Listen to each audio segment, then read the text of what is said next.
Nee, ik ga papiermens doen. En als jij dan vertelt en woorden die ik weet dat een beetje moeilijk is, dan ga ik het zelf in Nederlands zeggen voor jou, ja? Zoals jullie weten, de manier we zo sakaba, un bom mini den cas di Señor. Zoals jullie weten, van harte welkom bij het huis van de Heer, bij het huis. Hoy un día hopi especial, Vandaag is een speciale dag. de dia que nos tin descanso den Cristo. De dag dat wij rust hebben in Jezus. Mi parte di ave meinta, Dat deel van vanochtend. spiritual warfare of Eve and Adam. E guerra spiritual di Eva e Adam. Het geestelijke strijd van Eva en Adam. Texto de meditação, Deuteronômio 30, versículo 19 até 20.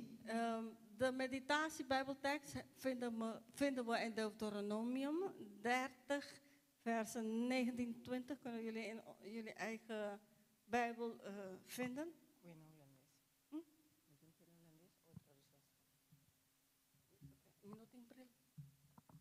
Okay. Maar ze kunnen in hun eigen Nederlandse Bijbel lezen. Ok.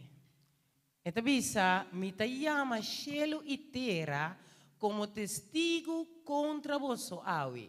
Com mi apone vida e morte vosso dilante, e bendição e maldição. Pese escoe vida, pabo viva, abo e bo descendiente nan. Door de estima, Senhor, bo Deus, door de obedecer su voz e door de tene duro na je. Pa sombra esaki ta bobida e largura di bodia nang. Pa bobida na etera ku Senhor ahura na bo tatanang na Abraham, Isaac, Jacob, paduna nang. Mi parte di awe me inta mi rumanang ta, Mijn deel van vanochtend, mijn geliefde broers en zusters. ta algo que diariamente, continuamente e constantemente nos ta viva me medije. Het is iets dat wij elke dag meemaken, elke moment meemaken. Ela começa a enchê-lo. Het is begonnen in het hemel. E awe nos ta paga consequência nan di che. En vandaag lijden we onder de consequenties van dat. Lucifer, un ángel e a luz, arrogante, Lucifer, een arrogante en jaloerse engel. que estava de querer governar inteiro cielo. Hij wou in de hemel regeren. Estava de ter pensamento nan e ação nan de um rei. Hij had de gedachten en acties van een koning. Pero não estava tata e rei. Maar hij was niet de koning. Ora que é momento a chega para o rei worden nombrado em cielo, Toen dat moment aankwam dat het rij zou genoemd worden. ela pensa que tapa Hij dacht dat het voor hem zou zijn. de com Waarom? su pensamento nan su ação nan turco estava ta envolvi tamite rei. Zijn gedachten, zijn acties, alles was dat hij dacht dat hij de koning zou worden. Me usa a palavra rei Zij gebruikt het woord koning, para sombracina su sentimento nan e su pensamento nan estava ta envolvi na mes. omdat dat waren zijn gevoelens en zijn gedachten. Pero no saco e rei estava ta Dios e tata Maar wij weten dat de koning was God de Vader. e su sucessor suyo Jesus Cristo. En degene die hem zou volgen, dat is zijn zoon, de Heer Jezus. No momento que Dios nombra Jesus como su sucessor, Op het moment dat God heeft Jezus genoemd als zijn volger, batalha começa de mente de Lucifer. begon een strijd in de gedachten van Satan. Of van Lucifer, laten we zeggen. A mim também merecedor de puesto aí. Ik eigenlijk behoort dat plek te hebben. A mim tá manda ribe angel naki. Ik begeleid de engelen. Eigenlijk, ik commandeer op de engelen. Tamit is een mejor pa wordu koskohe. Ik ben de beste hoe dit plek kan krijgen. Si nos boltu e parte ki bek de nos maintenan di awe, Als we deze gedachtenis omdraaien naar onze eigen gedachtenis No. tegenwoordig. eta passa mesmo kosko nos. Het gebeurt hetzelfde met ons. Bo atraduru pa bo een promovision na trabalho. Je hebt hard gewerkt om promotie te krijgen op je werk. Bo din 20 an die experiência riba e tarea aqui. Je hebt 20 jaar ervaren op de bepaalde werk die je doet. Tabini jovem de apenas 21, 22 anos. En dan komt een jongen van 20, 21 jaar. E ele tem puesto com assina tanto batra e bota que era logra. Krijgt hij een baan die jij zo graag wou die baan krijgen. E ora é coração iguals e mente. Dus daarna gaat de hart en de gedachtenissen. Ta começar guerra mitamio. Daar beginnen ze een oorlog van ik ben beter. A mim tá merecedor de e puesto ei para sombra metin 20 anos de experiência. Ik verdien dat baan omdat ik heb 20 jaar ervaring. Então, not neus aqui, com apenas acaba a escola, com apenas saia seu diploma. En dit snotneus die pas heeft zijn diploma behaald, pas zijn school heeft afgemaakt. Com não sabe nada. Dat er niks van weet. Com também mesmo tem que baicinha. Ik moet zelf die persoon gaan begeleiden. E tá toma e puesto. Krijgt hij de baan. Karakter nang, hecho nang, e eigenschappen nang die Satanas. Dat zijn karakters, handelingen en eigenschappen van Satan. Dat zijn dat. De matrimonio, In een huwelijk eta passa mesmo cos. gebeurt hetzelfde.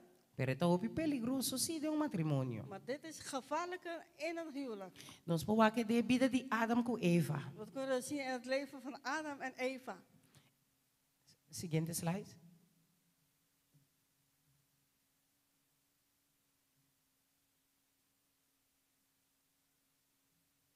Tweede.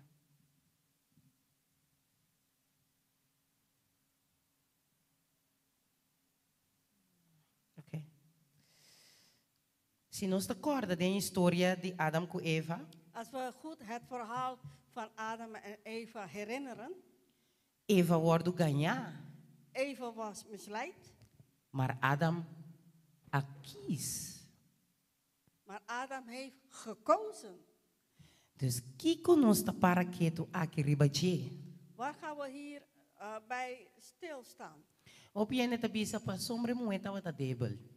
Veel mensen zeggen, ja, de vrouw was zwak. Pese ela vai prometer que moe. Daarom is hij, of in dit geval de duivel, naar de vrouw gegaan. Pero sei nota lo qual que o Bible ta bisa ami.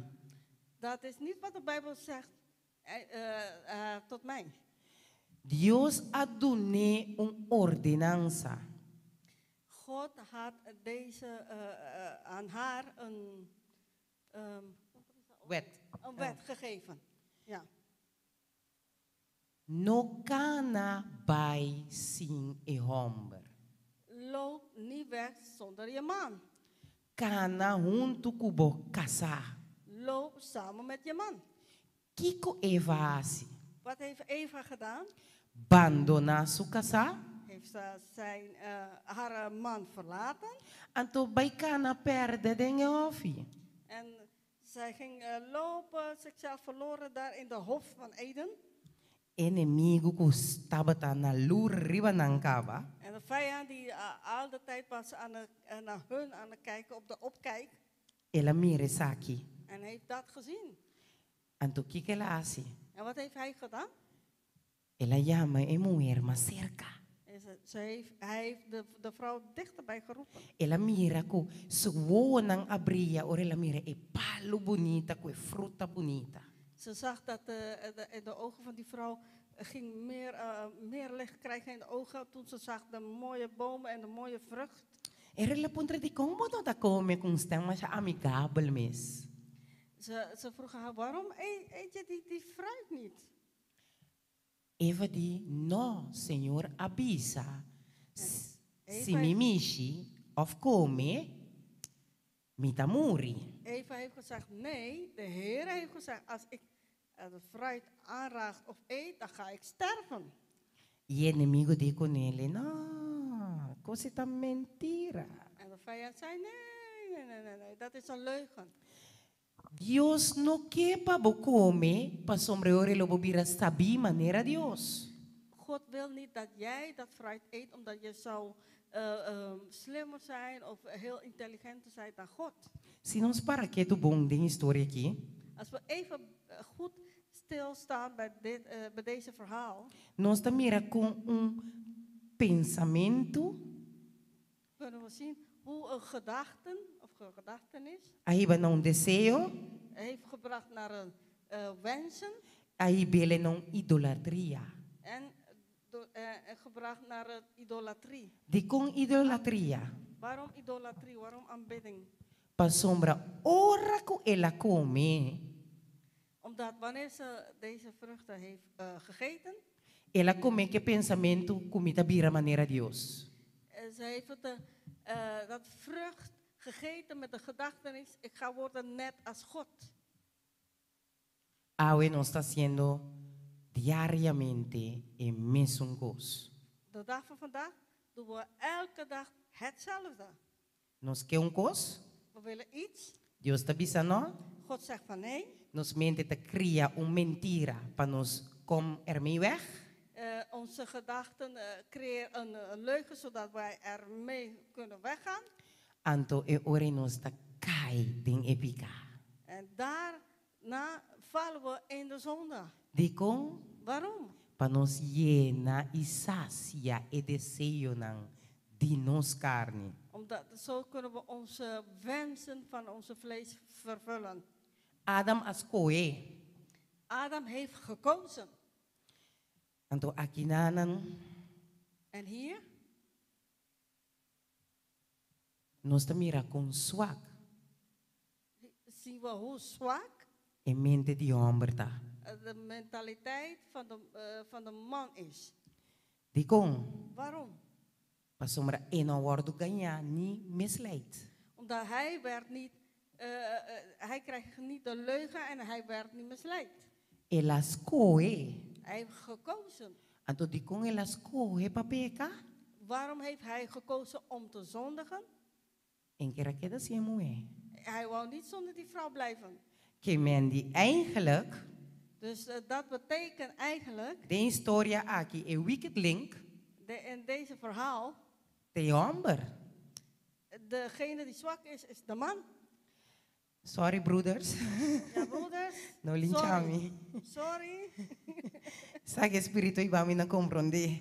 Maar dat is wat de Heilige Geest heeft laten begrijpen. Quanto be awen dia nos hombre nang no takana kore i kai i peka pa causa di un saia. Hoeveel keren de vrouwen, de mannen rennen achter de rokken en falen. Door die rok van de vrouw. Pa sombre Satan an debilidad. Dat is hun zwakheid. I Adam ahi bele na nang descendiente nang, na su descendiente nang. En dit heeft Adam overgedragen aan zijn nazaten, laten we zeggen. Siguiente slide. Ja. Nos te crea, We hebben gecreëerd. nos culpa, Sorry. God heeft onze lichamen gemaakt. ela dona nos un ziel, un soul, Hij heeft ons een ziel gegeven. anto ela dona nos, ela regala nos di su spirito. En hij heeft ons zijn geest als cadeau aan ons gegeven. Pero tem un espírito más ribe mundo aqui, con notas son de Dios. Maar er is nog een geest op deze aarde dat niet van God is. Ese de diablo y su aliado nang. En dat is Satan en zijn engelen. Nós mira com o mundo a cria tra um diagrama de para explicar a constelação of a maneira que o humano aborda forma. Oké, hier zien we dat de wereld heeft een manier gemaakt, hoe de constellatie of Ja, is gemaakt van een mens. van een mens. Hoe, Ja. ja. No, e curpa, ora Dios crea curpa culodo. Toen God heeft het lichaam met aarde gemaakt, Ela supla, surosea denche. heeft hij zijn adem erin geblazen. Ela regala-nos de su espírito cu awet a nos mente nang. En hij heeft ons, Pensamento de nos mente nang. hij heeft ons zijn geest gegeven, dat tegenwoordig is onze gedachten. Pero también tem outro, talvez se mabuteki nang as energy, tem outro espírito maneira mabisa woi kuta di Satanas e su demonio nang. Er is een andere geest, zoals we hebben net genoemd, dat is van Satan en zijn engelen. Dus de parte blauwe aqui, Dus in die blauwe deel, dos costing. er zijn twee dingen. E prometa De eerste is, espírito de Deus por bibidenang.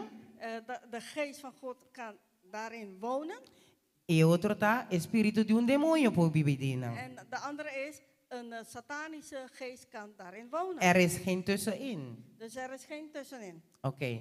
Nos inimigo nang den e guerra espiritual aqui. Dus onze vijanden in deze geestelijke strijd, Tá começar com nos carne, nos própria natureza. begint met onze vlees, met onze natuur. Paso debico Adam ku Eva ak peka ia kai.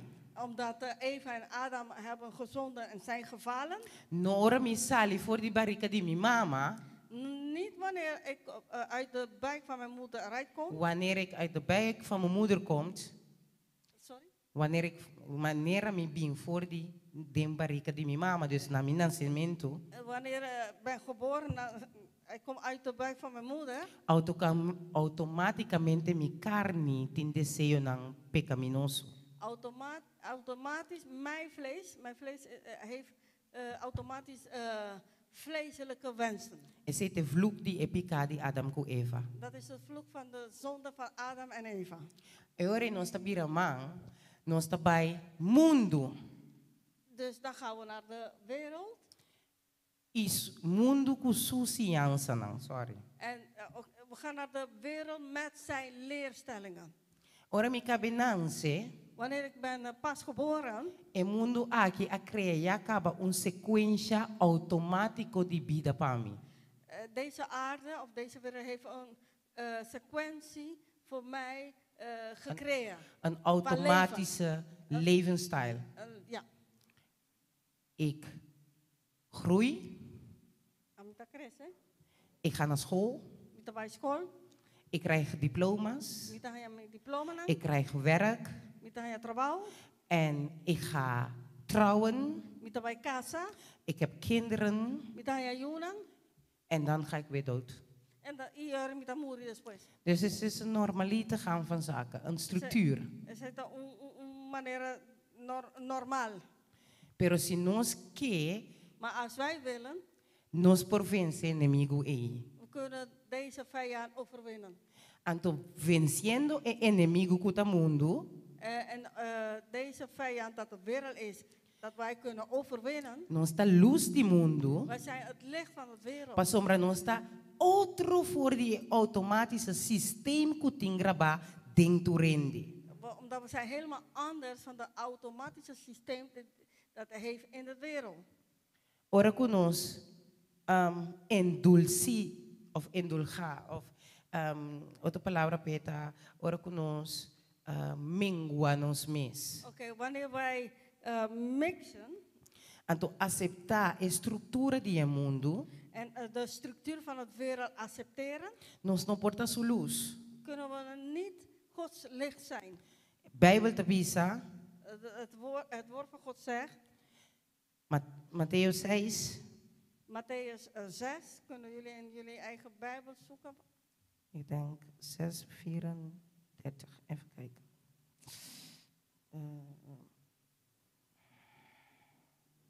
Matthäus 6.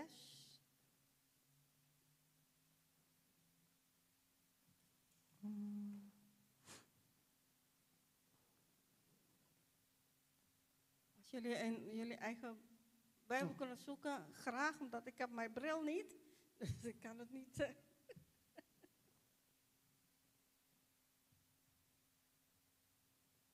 24. Matthew 6.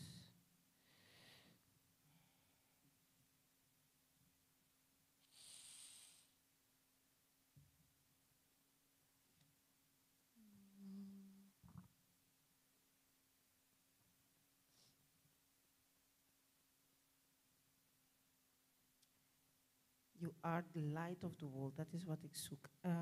Un pueblo peculiar. Mi que sabe se no preocupado so mes pa e dia nan di mayambos. Mama busca por mi reino de Dios y su justicia. Thank you.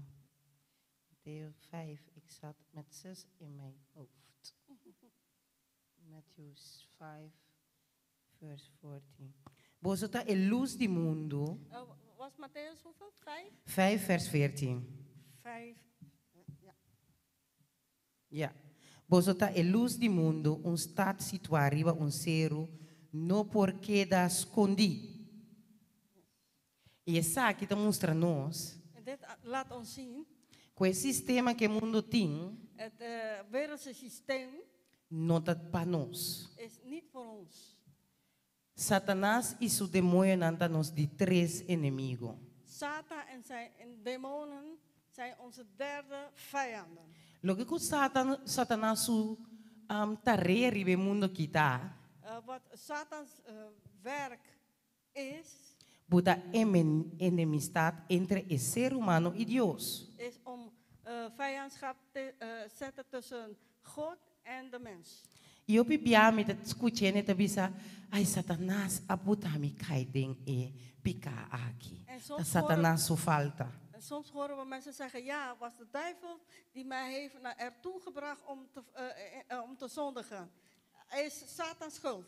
Pero isso aqui não é verdade. Maar dat is niet waar. Passou uma Satanás tá bote trampa. Maar omdat Satan heeft wel de verleiding gezet. Eta enfatizar of magnificar e picar ku ja ta biba dembo. Hij maakt de zonde heel zo mooi, omdat die leeft al in ons. Assim na coeta provocar nos, Zodat hij ons provoceert.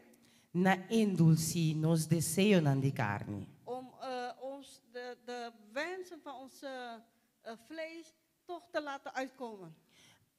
Vamos para a seguinte slide. Conosco para que tu ribe tentação de Eva antor nos tabang é maneira of estratégia de Satanás. Als we even stilstaan bij de verleiding van Eva. E prometava da sua desobediência. De eerste was ongehoorzaamheid. Eva laga su casa so, ela vai cana de ofi. Dus het resultaat was, ze had haar man alleen gelaten. Ze was alleen in de hof van Eden gaan lopen. Ora ko ela wake palo ko Dios di kune, no bai kami ne palo tabo, no mahiko me dice. Toen zag zij het boom, dat eigenlijk God had gezegd, je mag niet daar gaan. Je mag niet van die fruit eten, van die boom. Pero ela contempla e pica, ela contempla e palo. Maar ze ging het boom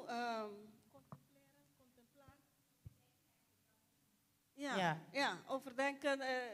Mooi, blijven kijken naar die boom. Então nós também o resultado com Satanás, a mire saque e evitele bem. En dan zien we het resultaat dat Satan heeft dat gezien en hij heeft haar uitgenodigd. Ja. Dus Dus vandaag, den mi coração of de mi mente, in mijn hart of in mijn gedachten, mentira tabiba. Er leven leugens in mijn gedachten. Anto Satanás também saco me gusta ganha.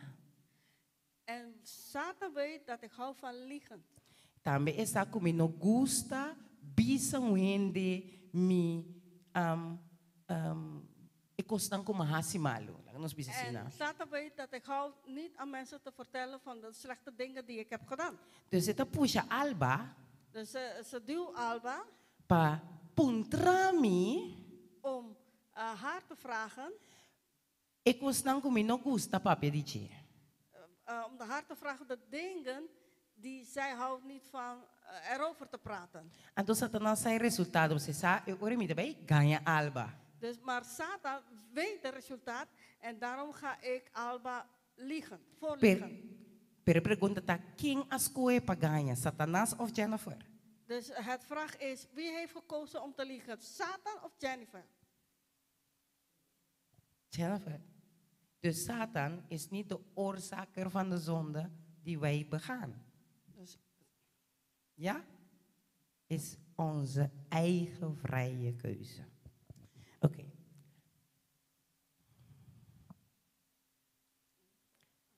Aqui na hora que Satanás conhece a palavra de Deus. we weten dat Satan kent het woord van God. E conhece que tem versículo na Bijbel Hij weet dat sommige Bijbelteksten que por worden contraduzido diferente. dat ze kan anders geïnterpreteerd worden. Então, o que que está fazendo? En wat doet hij dan?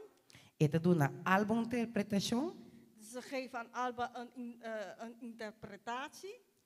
Então, e por doen a Jennifer também uma interpretação. Passou nota Deus só está interpretar a Bijbel. En dan geeft ze aan Jennifer een andere interpretatie, omdat het is niet God alleen degene die het woord Cada interpreteert. vez que nós abrimos a escritura, Elke keer als wij het woord van God openen, que nós vai estudar com mente não xuxi de picar, als wij gaan het woord van God bestuderen met vuile en zondige gedachten, e persona que está dirigindo a estudar nota Cristo.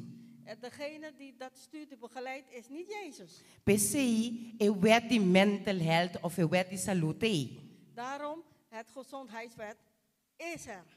Pasombra mi mente meester wordo of mi bisa e curva que representa e templo de Deus. Dus met andere woorden, het lichaam dat representeert het tempel van God, Meester ta limpi moet schoon zijn, pa espírito por bibadeng. zodat het geest daarin kan leven.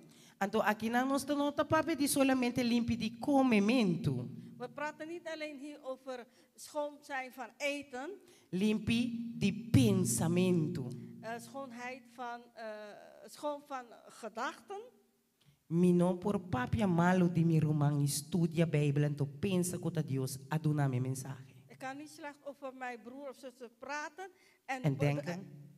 Wat zei je? Praten en denken. En denken dat ik word begeleid door God als ik het woord van God aan het bestuderen ben. Inspiração da bisa é eu santificar por meio de Cristo. De inspiratie zegt dat de zoon die door God werd geheiligd, Não tinha pensamento malo, heeft geen slechte gedachten, não tinha palavra malo. heeft geen slechte woorden, Tem seu coração envidia, jaloezie, arrogância, número, mentira. Jaloezie, arrogantie, leugens, Não porta vivando. kan niet in de persoon leven. E se significa se eu boti dinang, Dat betekent als wij de dag van vandaag bom nota santificar. deze dingen hebben, dan zijn wij niet geheiligd. Bom nota clapa cielo. Dan ben je niet klaar om naar de hemel te gaan. Pastora Deus bem busca. Omdat wanneer Jezus terugkomt, E eu terugkomt, ja, de zoon of de dochter dat niet gesantificeerd is door de woord, niet geheiligd is door het woord, zal de Heer niet zien. dus we moeten geheiligd zijn. Efesios 4:27, Efesiërs 4:27. tabisa nos no duna diablo oportunidad. Efesiërs 4:27 zegt, geef de Satan geen kans. Oportunidad de Kiko, Kansen van wat? para em cabo de trampa. Om mij in een lok, hoe zeg je dat, trampa? Ja, in een val te lokken, dankjewel. Com Hoe? me conhecer Deus sua palavra bom. Ik ken het woord van God heel goed. Deus tabisa me abstener me mens de wak tal kosnang. God zegt in zijn woord dat ik moet afstand nemen van de dingen die ik moet niet kijken. Novela, Bijvoorbeeld soapseries, película of charada of noem maar wat. films of andere dingen. Pero mi carne guste cose. Maar mijn vlees hou ervan. Pero Dios di kumi abstene voor die koos nang kupor 13 tentación pa mi. Maar God zegt, ik moet afblijven van de dingen die mij in het val kan laten vallen. Awo de mi mente mi te cria, oh senhor, dit is un rato, dit is meia hora pa dia, mi te wakke novela. Maar Goeie tijden, slechte tijden. in mijn gedachten zeg ik, oh lieve Heer, een half uurtje per dag, ik kijk naar goede En de tijden, rest slechte ga ik de tijden. Bijbel lezen. En daarna ga ik de Bijbel lezen. En daarna. Ja, dus de rest van de tijd ga ik de Bijbel lezen. Ik beloof God dat. Dus mijn gedachten, mijn gedachten hebben atra un sistema di mecanismo Dus mijn gedachten hebben een mechanisch systeem gecreëerd of Pa- gemaakt, ja, para me por justificar zodat ik kan het zeggen dan. mi manera malu kumi saku tamalu Mijn slechte manier, of dat ik weet gewoonte dat het slechte is, mijn slechte gewoontes inderdaad, toch een beetje gebalanceerd met de Heer te overwegen. Ik heb het in het Nederlands gezegd. Ja, sorry. Ja. Dus, ora kiko te pasa kumi. dus op dat moment, wat gebeurt dan met mij? Ora ku den goede tijden, Wanneer ik zie naar die soepserie goede tijden en slechte tijden. ku ludo, Ja, ik weet het niet, Daarbij omdat vreemd. Abai vreemd. Dus die Ludo is vreemd gegaan. Anto, ja. Anto Janine mo ja, maar si Janine. Janine. Kom achter. Kom erachter, Mika sabi in kas. mijn man is gekomen naar huis. Ga jij vreemd? En dan ga je aan je man vragen, ga je vreemd? Omdat je Ludo zegt, is vreemd gegaan, toch? omdat die Ludo in die soepserie is vreemd gegaan, dan kom je echte man en ben je vreemd gegaan. Sinsa, Zonder te weten. kulo kwal gunosta mira. Dus wat wij naar kijken, Dat sla op de non subconsciencia. gaat in onze subconscient, in onze gedachtenis. Anto Satanas loba yuzele, lo que kwa sla op. Omdat dat heb je opgeslagen in je gedachtenis, dan Satan gaat dat gebruiken. Dat stuk dat stuk van de hersenen. Ga even naar de hersenen toe, alsjeblieft. Het plaatje van de hersenen. Bye. Die mente. Volgens mij er is iets mis met mijn PowerPoint, maar hersenen. Yes. Oké, de hersenen. The brain's endorse effect of one spirit.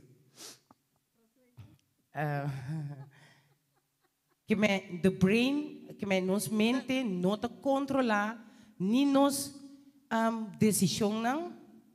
Dus onze hersenen kan onze beslissingen beheersen. Niet beheersen. Niet beheersen, ja. Hij kan no por controlar tampoco nos estado onze moed. Nos ja, nos estado mental of nos emocional. Oké, de hersenen kunnen niet onze mentale staat beheersen. Agora, veel hoop je niet te pensen hoor ik dat is pero también mente te controlar ora met verdriet. Pa mi no llora. Mensen gaan zeggen, hoezo? Omdat mijn hersenen zijn degene die controleren mij als ik verdriet ben. Nos no tin control, riba nada. We hebben geen controle op niks. Pese nos tin mester de espiritu. Daarom hebben we de hulp van de geest, van de Heilige Geest nodig. Pero costa hoor ik qua spiritu nos ta pidi judanza. Oké, het vraag is, welke geest vragen wij voor hulp? Nos ta bringa tour dia ku salut de negra. Den egera aki. We strijden elke dag met een verdorven gezondheid in deze geestelijke strijd. Mi porta tra awe bom pa Cristo ku hermana Alba. Ik kan vandaag met zuster Alba heel goed gaan werken voor de Heer Jezus vandaag. Aki un pari dia. Maar over een paar dagen, nós não temos papia com outro mais. we praten niet eens met elkaar. De como? Waarom? Para sombra nos decisão não que se nós por tem controle ribaji e que se nós tá toma Omdat onze beslissingen waarop wij wel controle hebben, ato erover. ja ato de como nós tem controle. En waarom, Awo, waarom hebben we wel controle? para sombra nós tem spil para toetsen kuni. Omdat we hebben een speel. Ja? Een spiegel om ermee te toetsen. Ja. De wet van de Heer, de woord van de Heer. Het is hetzelfde. Dat mensen kosten met oren nos ting inimigo. Het is hetzelfde als wij het vijand hebben. Eta bij controlar nos a woord. Hij gaat ons controleren. E laatste presentação que me na Romana via Zoom. De laatste presentatie dat zuster Jennifer heeft gegeven door, via Zoom. Me amostra você com esse sistema límbico dat toma over voor die frontale kwap. Limbic system. Ja. Ja, het limbische systeem waar je emoties zitten. Ja. Dan neemt hij over de functies van de frontale hersenkwap. Hoe dat gebeurt. Oké. Eure enos en spiritu die demonio.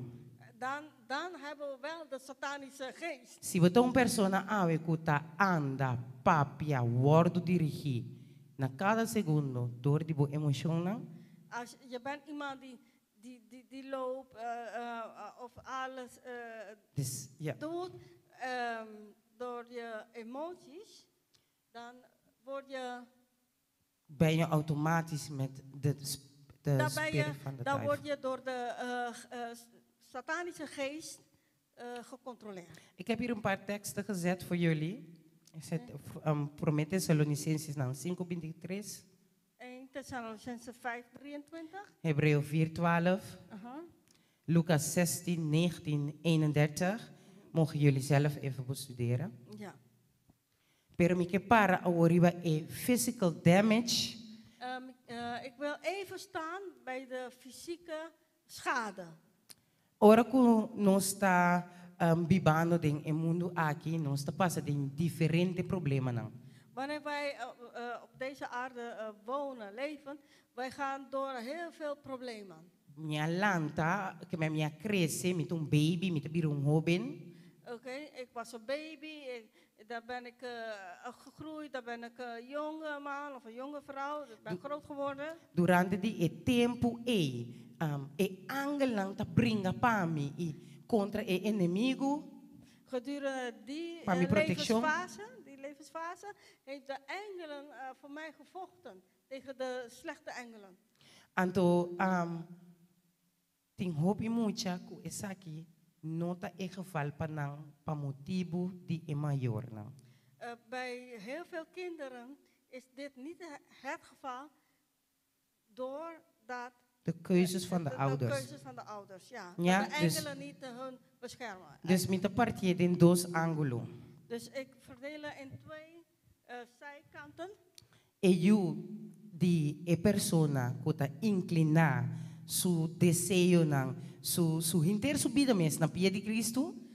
De kinderen die hun leven helemaal toewijden aan Jezus, of hun leven brengen aan de voeten van de Heer Jezus. Están con samen con Dios existi. En dan heb je de andere deel van waar dat kinderen die weten niet eens dat God bestaat. Pero para todos é mesmo processo ting. Maar voor alle twee hebben hetzelfde proces. Pas o diabo não que um de dos. Omdat de Satan wil geen van beiden. Que men ding é temporada e Satanás lo hace su possível. Dus in die periode tijd van die jongeren, Satan zal zijn uiterste best doen. Para criar herida em mente. Om een wond te creëren in de hersenen. Para ora eu chega no momento que tem que escolher para Cristo. Zodat wanneer het kind op de leeftijd komt dat hij voor Jezus zou moeten kiezen. Moet kiezen voor Jezus. Ja? En op oratie. Kan deze kind of deze persoon niet doen. Hij kan niet voor Jezus kiezen. Pa sombra de com Deus a permitir não violar-me. Omdat de vraag is, waarom heeft God gepermitteerd dat ik werd verkracht? Di ko mi mayor na nuasti mami. Waarom hebben mijn ouders niet van mij gehouden? Di kong mi mister tawa tataribe munda kisi nada bong nunca pasami. Waarom moest ik op deze aarde komen als niks goed is met mij gebeurd? Yawe abo tabi misami kuti un salvador. En vandaag kom jij mij vertellen dat er vandaag een redder is? Unde la queda na momento di milagri manang imidolona. Waar is hij gebleven toen ik aan het huilen was? In mijn verdriettijd.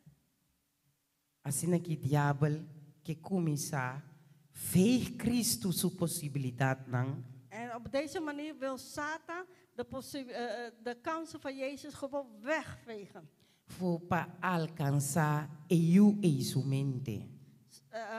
Hij probeert de gedachten van deze persoon te bereiken. Dus je bedoelt Jezus? Jezus. Ja, dat Jezus. Dus Satan probeert dit te vegen, omdat Jezus probeert de gedachten van deze persoon te bereiken. Pero tin victoria. Maar is victory. Hobi di nang takay ding alcohol of drugs. Hobi di nang takay ding alcohol of drugs. Heel veel falen in drugs. Genetically nanta haya cierto cos nang malisa nang genetico kunang por ta como for mentalmente kunanta bisa ta genetico anto. Ze zeggen dat misschien krijgen ze genetische ziektes, dus mentale genetische ziektes. Dus die moeder was schizofrenie, daarom is zij ook schizofrenie. Dus de moeder was schizofrenisch, dus die kind is ook schizofrenisch. DNA gaat naar DNA. DNA, zonde gaat verder naar DNA-zonde. Ja, we moeten moesten zo naar een party aki. En dit wil ik aan jullie laten zien. Batim bang even naar.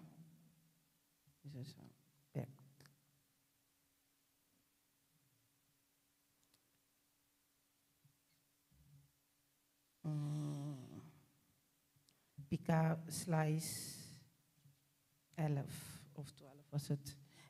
Pika die generatie. Het is een zonde van de generatie naar generatie. Nos maken de Bijbel. Dat kunnen we zien in de Bijbel. Salomon en David.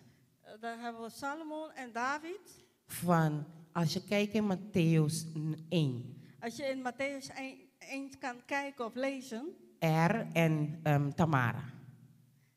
Tamar en Rahab? Nee, het is maar of Erd. Hoe heet dat? Hij is vermoord. Genesis 38. Genesis 38? Ja, die naam. Dat zeg ik even uit mijn hoofd, dus ik pak even hier uit. Ja. Genesis 38 is dat. Ja. Over hij was vermoord. Ja, en toen was Tamar, moest trouwen met zijn broertje, toch? Oh, oké, het verhaal van de 3 zonen van Juda. Ja. Ja, en dat was de ene zoon overleden en Tamar moest de tweede trouwen. En met Onan. Onan. Ja. Hij moest met Onan, dat was de jongste. Ja, hij was verteld om met Tamar te trouwen. Ja. De tweede, oh sorry. Onan was de tweede, sorry. De tweede, ja. En toen, pero, nota wat aqui, dico, no, ja, pero, estava te hasi pika. Zonder kora aqui pika ita, wat was zijn zonde? Van Onan. Wat was de zonde van Onan? Dat was in de Bijbel beschreven. Ja. En toen estava te tirar zijn zaadcellen op de grond. Dus hij gooide zijn zaadcellen op de grond als hij gemeenschap had met Tamar. Want het was een zonde eigenlijk. Dat was een zonde. Als je het zegt, mensen gaan, maar het is een zonde om je zaadcellen te verspillen. Dus daarom is aftrekken ook een zonde. Sorry, ik heb geen andere betere woord in het Nederlands daarvoor. Ja. Masturbatie, ja, sorry. Masturbatie ook een zonde. Oké, Juda tells Tamar to wait for the third son. Oké. Shelah.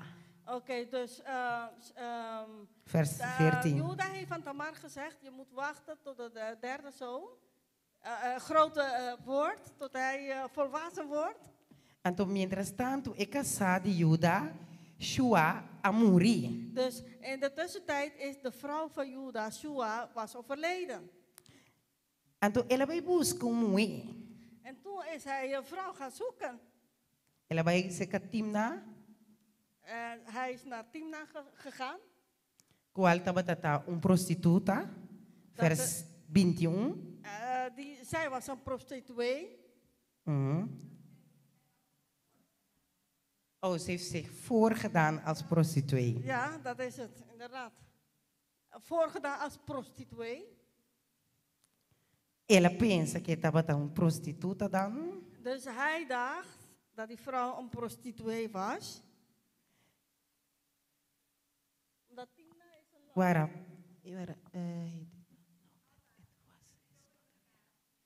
Pero no estava sa. Ik ken hem algo.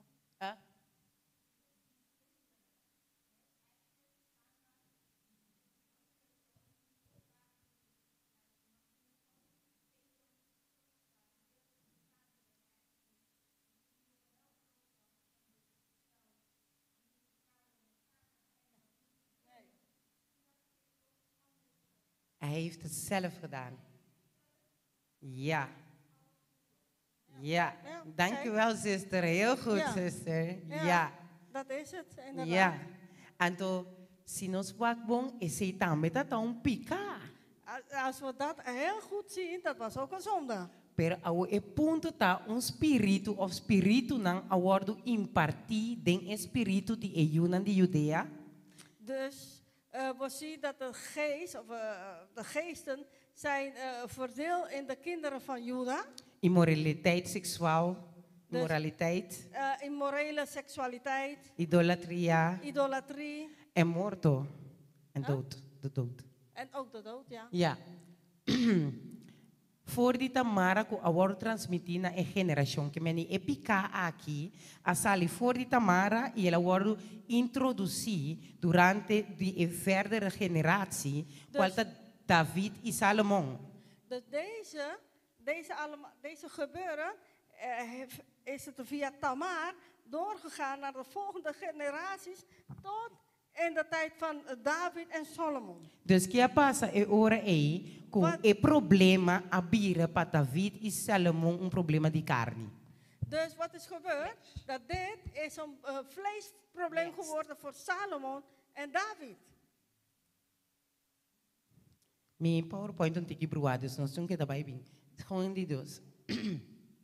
No. Meeting of policia mi no.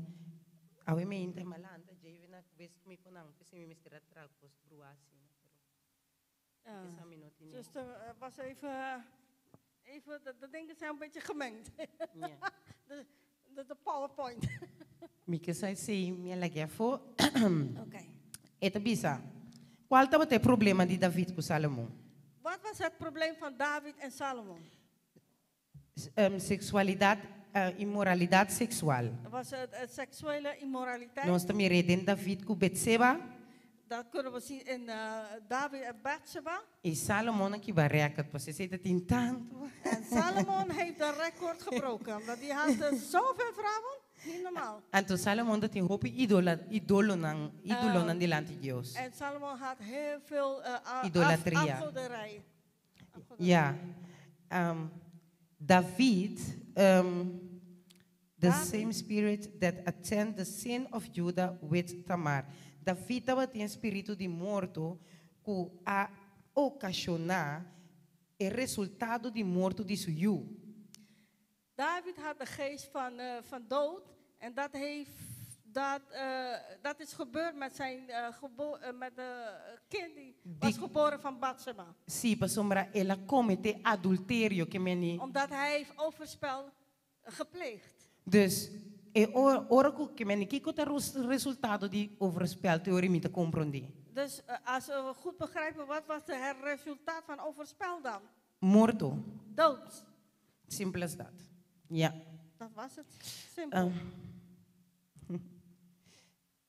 Meteen aan mijn telefoon, zie Steven. Dus, Dat is wel gevaarlijk. ja. Pero Cristo Jesus a otorga, en toen zei Jezus a morir in cruz. En daarom is Jezus gestorven op de kruis. Pasombra awor kiko Jesus a bin pasi pa nos. Wat heeft Jezus hier naar de aarde komen doen voor ons? Ela bin duna nos possibilidad Hij heeft voor ons een possibiliteit, een kans komen geven aan ons. para nos por lava limpia e degeneração de carne pecaminoso. Zodat wij kunnen wassen de generatie van de zonde. Dus mi picanan de mi mayor nang, Dus de zonden van mijn ouders no porta riba mi awe si mi conoce Cristo. kan niet op mij zijn als ik de dag van vandaag Jezus heb leren kennen. Si mi tata of mi mama tabata gusta ganha, Als mijn ouders hielden van een liegen, awe ami no porta mentiroso. kan ik de dag van vandaag niet een leugenaar zijn. Pasombra Dios do nami armadura divino para mi bringa e batalha e gane. God heeft me, omdat vandaag heeft God mij een wapen, gewaad gegeven om dat te kunnen tegenstrijden. 2 Coríntios 10, 3, 5 tabisa. 2 Korintiërs 10, 3 tot en met 5 zegt het volgende. Wapen nang kuno sta bringa kune nota wapen nang dia mundo aqui.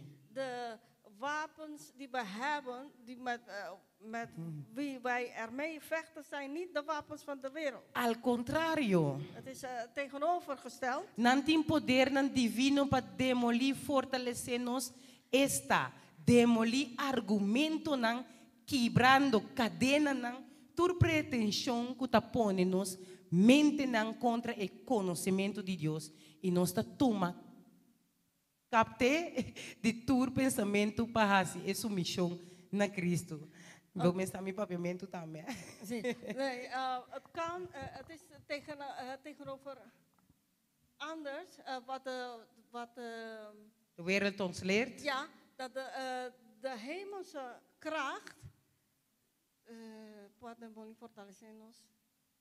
heeft de kracht om de dingen kapot te maken en ons de kracht te geven en kapot maken die al die argumenten en al die kettingen die wij pretenderen, ik weet niet hoe moet je zeggen, in onze... Toen alles wat ons vastbindt Ja. aan de zonde, heeft de Heer Jezus aan de kruis gestorven om dat van ons, voor ons te overwinnen. Ja. E promes stap no, que nos adalden in studio agita di reconocer enemigo su trampa nang. De eerste stap die we hebben in deze studie gegeven is om Satans zijn valkuilen te herkennen. Para nós por compreender que a guerra aqui não está contra gente, Zodat wij kunnen begrijpen dat deze oorlog is niet tegen mensen. sino contra principado nang, contra poder nang e contra o governante nang di mundo aqui, mani Efesios 6, 2 tabisa. Dat kunnen we lezen in Efesiërs 6, 12, tegen wie we zijn aan het strijden. Deus tabisa nos viste armadura. God heeft gezegd, draag je wapenrusting aan. Essa aqui é conceito central da ensinança nang di Sister White. Dit is een concept van de leerstellingen van zuster Ellen G. White. Esta será utilizar ativamente o recurso nang espiritual que Deus te provee, maneira e escudo de fé e palavra de espírito, maneira Efésios 6, 3, 17 tabisa. Wat zij zegt is dat wij moeten gebruiken de wapenrusten die we kunnen vinden in Efesiërs 16. Vida de dependência riba Deus, submissão na Deus, tá crucial, já que vitória tá depender de su espírito, su guiança, su direção. Sorry. Ja, ik ben het een heel stuk vergeten. Onze leven is afhankelijk van onze submission. Onderwerping van een cruciale, Cruciale Kiko. crucial, nee, moet je zeggen, ja, nos dos teresi. Ja, com Victoria está depender de sua direção. De overwinning hangt af van zijn leiding. Ja. Ja. Mantener comunhão constante com Jesus. Altijd communicatie, constant communicatie hebben met Jezus. Queda cerca de Jesus. Blijf bij Jezus. Que men não saca nenhum argumento mental Kom niet met mentale argumenten para nos cometer pecar. om een zonde te begaan. Sabendo que está pecar. Weten dat het zonde is. Por meio de oração contínua Door middel van constante gebed e door de ter sua palavra dentro do coração gravar, en door zijn woorden in je hart te bewaren, nós por contrarrestar het ataque. kunnen we tegen de aanvallen die we krijgen, kunnen we tegenstaan. Ora que nós worden atacar, Wanneer we worden aangevallen, tem promessa na Bijbel zijn er beloften in het woord van God que nós por reclamar ribache. dat we kunnen ze claimen. Ja. Ja. Confiando ribe poder de Deus, vitória Vertrouwen in het kracht van God, daar hebben we overwinning. no, é vitória que ela gana na cruz. De overwinning dat hij heeft gewonnen op de kruis. Nossa awe que o inimigo We weten de dag van vandaag dat de vijand não tem poder se nós não damos e poder. heeft geen kracht op ons als wij niet de kracht aan hem geven om ons Pa te sombra, gaan domineren. tá é só tem que menita não só por donner valor a hora que riba cara de terra. Omdat alleen wij kunnen hem de waarde geven om de kracht te gebruiken op ons. Pa sombra aarde. Deus agane caba. Maar God heeft hem al overwonnen. Cada vez que nós fazemos e escolho livre, Elke keer als wij die vrije keuze maken para escutar na e voz om te luisteren naar de stem, de nós desejo na de carne, naar onze vleeselijke wensen, essa aqui significa que nós otorgar inimigo controle e dat poder riba nos betekent dat vida. wij hebben ons, de controle aan Satan gegeven van onze levens.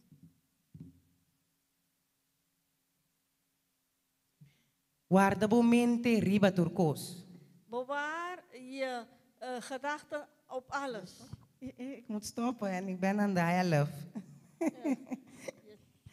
Nos mente nang, guarda nos mente na maneira maar bisa aworato nang Bescherm onze gedachtenis, zoals daarnet heeft ze gezegd. wat we zien, Wat wij zien. wat we horen, wat we horen. Lo que nos está atende. Ora com isso lá nesse boy. Oké. Testemunho chiquito de mim mês. Ze gaat een kleine getuigenis vertellen. Me estava gusta antes cantica. Ze hield van een lied. Die zei, oops, I did it again. Ik zei het. Ah ja, oeps, you did it again. But, hoop tempo passar me não escutei. Heel lang geleden had ze dit lied niet meer gehoord. Me mente lubide. Haar gedachten had het helemaal vergeten. Me estava a parar de luz cara, com de minha auto. Ze was in haar auto. E andere auto Een andere auto. was estava tinha muito moedente. Er was een jonge dame in de auto. Dat hardop was aan het zingen. Oops, Ja. En ze in de auto zat zij te denken, oeps, I did it again. Voor de rest van de dag De rest van de dag, ja. moest ik vechten met mijn gedachten. En met haar pensa, com seu pensamento, não? Para me hinca, morir em Cristo. Eta sim. Dan moesten ze die andere lied, dat Jezus sterft, of dat ik in Jezus sterf, allemaal. Ze moesten een andere christelijke lied in haar hoofd zetten. Pensei, nós temos que contra-arrestar a influência do inimigo. Daarom moeten we tegenstrijden tegen hoe zeg je dat, Influência, ja. influência. De invloed van Satan, ja. Com sua palavra, com Deus sua palavra. Met Gods Bijbel, met Gods woord. Ik quisiera terminar eventjes con un citaat. Ze wil afsluiten met een citaat. Nos for... Nog, bij weg. Ja. Sim. Nos fortificação está num sistema de crença. Onze sterkte is het systeem dat wij erin geloven, wat wij geloven. Nos atitude não, Onze manieren van doen, maneira de pensar, manier van denken, nos vestir, onze kleding, lo que nos come, wat we eten, nos opinião não, onze opinies, nos sentimento não. onze gedachtenissen, Com nota de Deus, dat niet van God komt, pero de inimigo, maar van Satan, com nos está aferrando je, dat wij zo vast houden, lo vai definir nos comportação ga onze gedrag definiëren. e também lo vai definir se nós está merecedor no reino de cielo. En ga ook definiëren of wij het hemels verdienen. Se awe Als de dag van vandaag, tem algo dentro, er is iets in jou, of que não sabe ainda que é algo em ti, of misschien weet je niet dat die iets in jou is. entre pedir Senhor guiança, Vraag God om verleiding, me que tá limpi dia bobini, omdat ik wil schoon zijn wanneer je terug bent. me que nombre que guardo hanha dentro buki de vida, Ik wil mijn naam gevonden worden in het boek van leven. me sa que babisa que picar lo no habita mais den cielo. Ik weet dat je hebt gezegd, lieve Heer, dat zonde zal niet meer in de hemel zijn. Pero me está completamente de picar. Maar ik ben helemaal van zonde.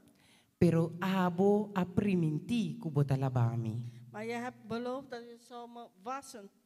Pese Yahweh me que suplicava o Senhor meu Deus, Daarom wil ik u smeken, lieve Heer, para donar-me a oportunidade de lavar. om mij de kans te geven om gewassen te worden. Pedi essa que todo dia de vida. Vraag dit elke dag in je leven. Mostrar-me que como tenho que cambiar Cristo. Laat me zien wat moet ik veranderen in mij. Como tenho que cambiar me Cristo? Hoe moet ik er veranderen, mijn lieve Heer Jezus? Para somar a única coisa que minha mente e meu coração quer. Omdat de enige wat mijn hart en mijn gedachten wil, Então, vida eterna que vou in cielo.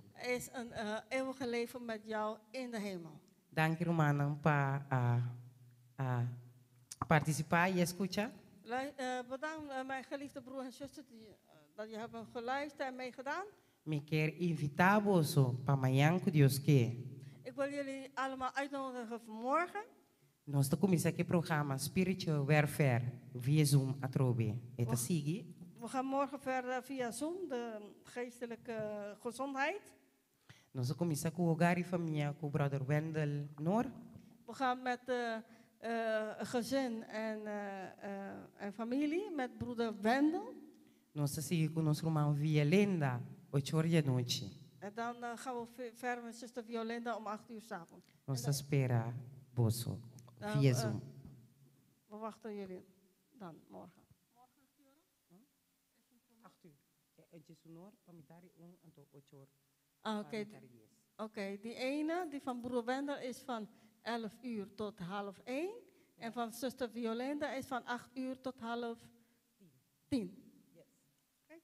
Dankjewel. Ja.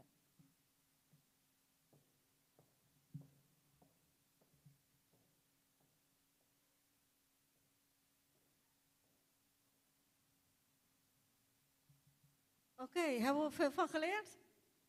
Ja, ik er wel. Heel echt sterk inderdaad. We danken zuster Jennifer voor haar mooie gezondheid. Ja, ja, die zuster. Gaan we nog 2 kanten horen? We gaan nu zingen. Ja, onze lieve zuster gaat ons begeleiden bij de piano.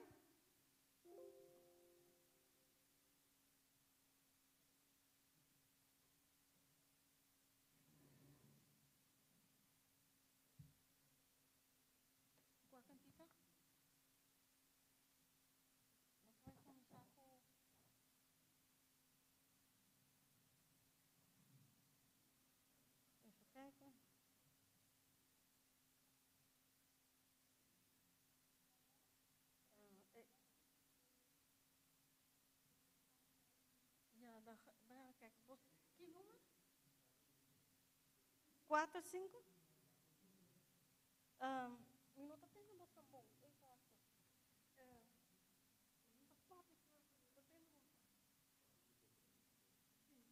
Entonces, entre nos tengo que cantar 2, 6, 2. Ja, 2, 6, 2. 2, 6, 2. Dan wil ik iedereen vragen om op te staan. Welkom degenen die later zijn gekomen. Zie wat ik je dan.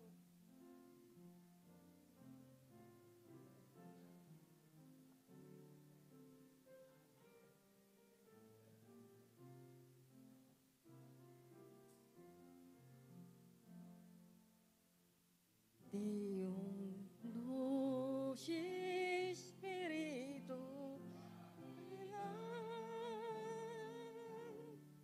y bailar este día. Señor, sostiene cada cara, asombrarnos ya sin ti, cuéntanos. Santo Espíritu, Dios celestial, Queda aquí, llénanos con tu amor. Nos adoramos a tu obra, sin duda olvídalo como ti, a medio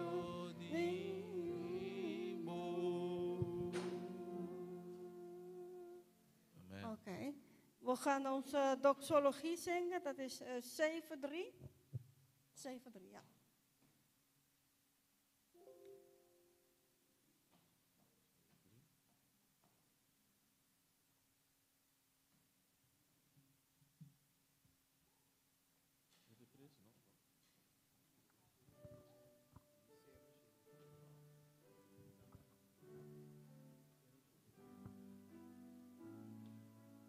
Ze moeten nog op de scherm zetten.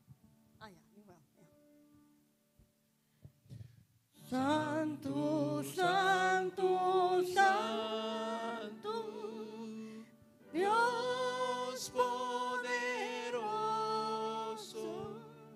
trepa de maíta, mita, minina,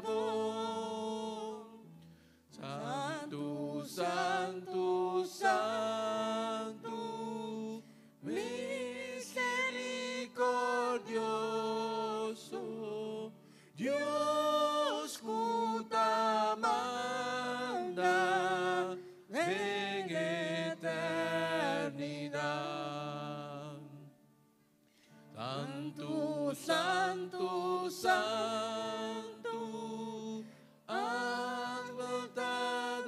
adorabo, nan corona, nan tatira, turon yabo, miles y millones de tu reverencia ta adorae, Santo Trinidad. Santo, Santo, Santo, cubre oscuridad,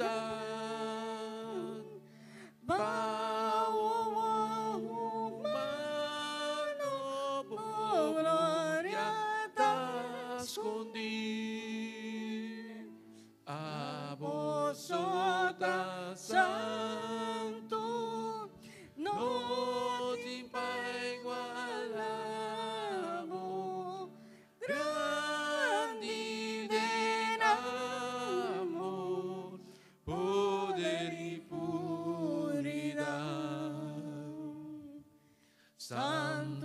Santo, Santo, Dios amoroso, cielo, agua y tierra, damos amor. Santo, Santo, Santo, Dios omnipotente, Dios majestuoso, bendito Trinidad. Amen. Amen. Kunnen we plek nemen?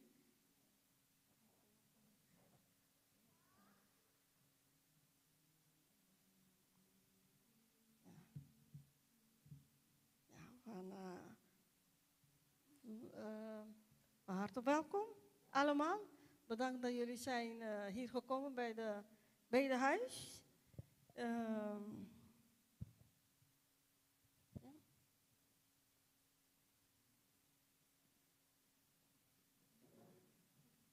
Oké, dan is er nu gelegenheid voor tiende en offerings te geven. Is er iemand die wil ophalen? Ja. En dan hebben we de lied 369, die gaan we zingen. Oké.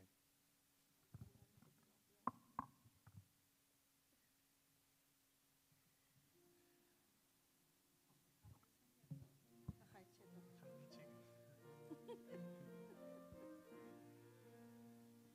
Planta turma inta, turba bonsimia, planta ebernanam, avohayanan. Hora de cosecha, lobo está contento, manos turba y junto de la eternidad. 13 frutarán, manos turba y junto de la eternidad. 13 frutarán, manos turba y junto de la eternidad.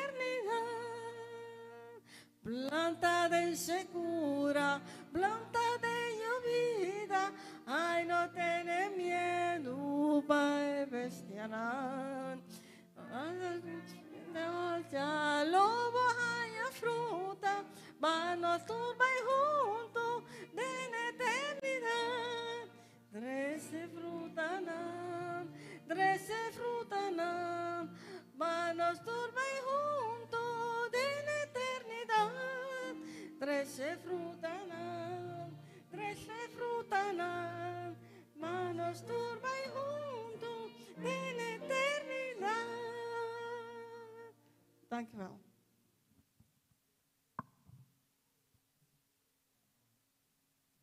Oké, dan ga ik nu even de kerntekst voorlezen. Die komt uit Openbaring 20, vers 9. En ik lees het voor uit de herziene statenvertaling. En de duivel, die hen misleidde, werd in de poel van vuur en zwavel geworpen. Waar ook het beest en de valse profeet reeds zijn. Even kijken. Nee, ik lees 1 vers terug. Openbaring 20 vers 9. En zij kwamen op over de breedte van de aarde en omsingelden de lege plaats van de heilige en de geliefde stad. Maar er daalde vuur van God neer uit de hemel en dat verslond hen.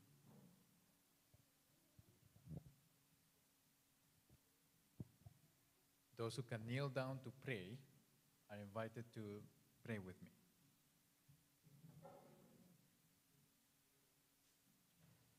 Father in heaven, we kneel down before thee, thanking thee for the tithe and the offerings collected. We ask you, Lord, that you grant us a deeper understanding of your word, that you grant us your Holy Spirit, that you grant us the desire to walk with thee, that you grant us, Lord, the necessity and the urgency to put our lives in order with thee. Father, please, we ask you that your presence abide with us in this sanctuary, but also in the sanctuary of the mind, where the Ten Commandments should be contained and lived by. Father, please, we ask you the presence of thy Holy Spirit by faith. In Jesus' name, amen.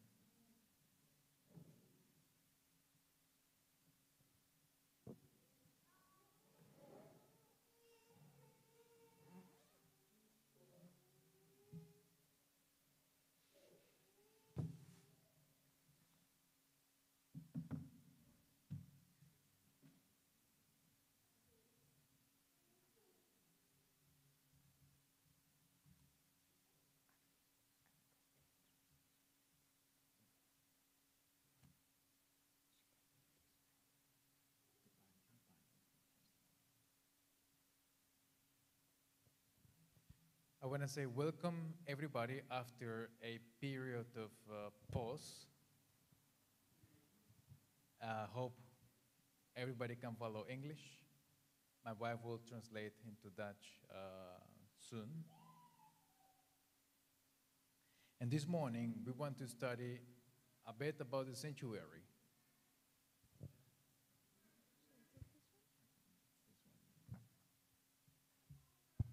Oh ja, hij doet het. We gaan vanmorgen een beetje studeren over het heiligdom.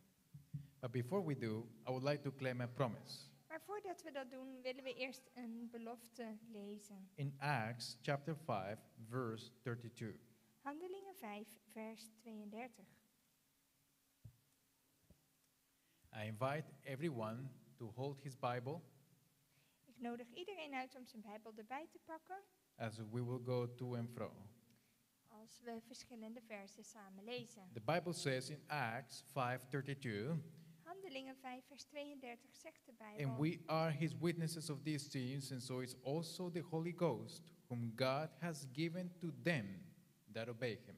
En wij zijn getuigen van deze dingen en ook de Heilige Geest die God gegeven heeft aan hen die hem gehoorzaam zijn. When we hear around us rumors and news on Sunday issues and Sunday laws, Als wij geruchten horen, nieuws over zondagswetten, it is the sign that we are soon to experience the outpouring of the Holy Spirit. dan is dat een teken daarvoor dat wij vlak voor de uitstorting van de Heilige Geest staan. But the Bible tells us that to receive the Holy Spirit are only through obedience. Maar de Bijbel zegt ons dat de Heilige Geest alleen gegeven wordt aan diegenen die hem gehoorzaam zijn. Are we willing to obey? Zijn wij gewillig om te gehoorzamen Are we willing to experience self-denial? en om zelfverloochening te ervaren? Are we willing to only live by what God says? Zijn wij gewillig om alleen ons te baseren op dat wat God zegt?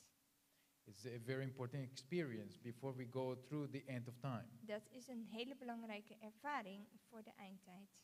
But the study of the Bible sanctifies the soul. Maar de studie van de Bijbel heiligt de ziel. And we need to be sanctified to go through crisis. En die heiliging heb je nodig om door een crisis heen te kunnen gaan. So this morning we want to do that. Dus dat willen we vanmorgen doen. We want to study about the brazen altar of the sanctuary. We gaan studeren over het koperen altaar. And for that we go to the book of Exodus, En daarvoor gaan we naar het boek Exodus chapter 27. 27.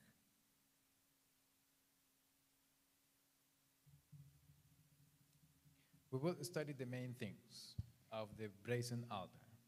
En we willen daarin de hoofdpunten bestuderen.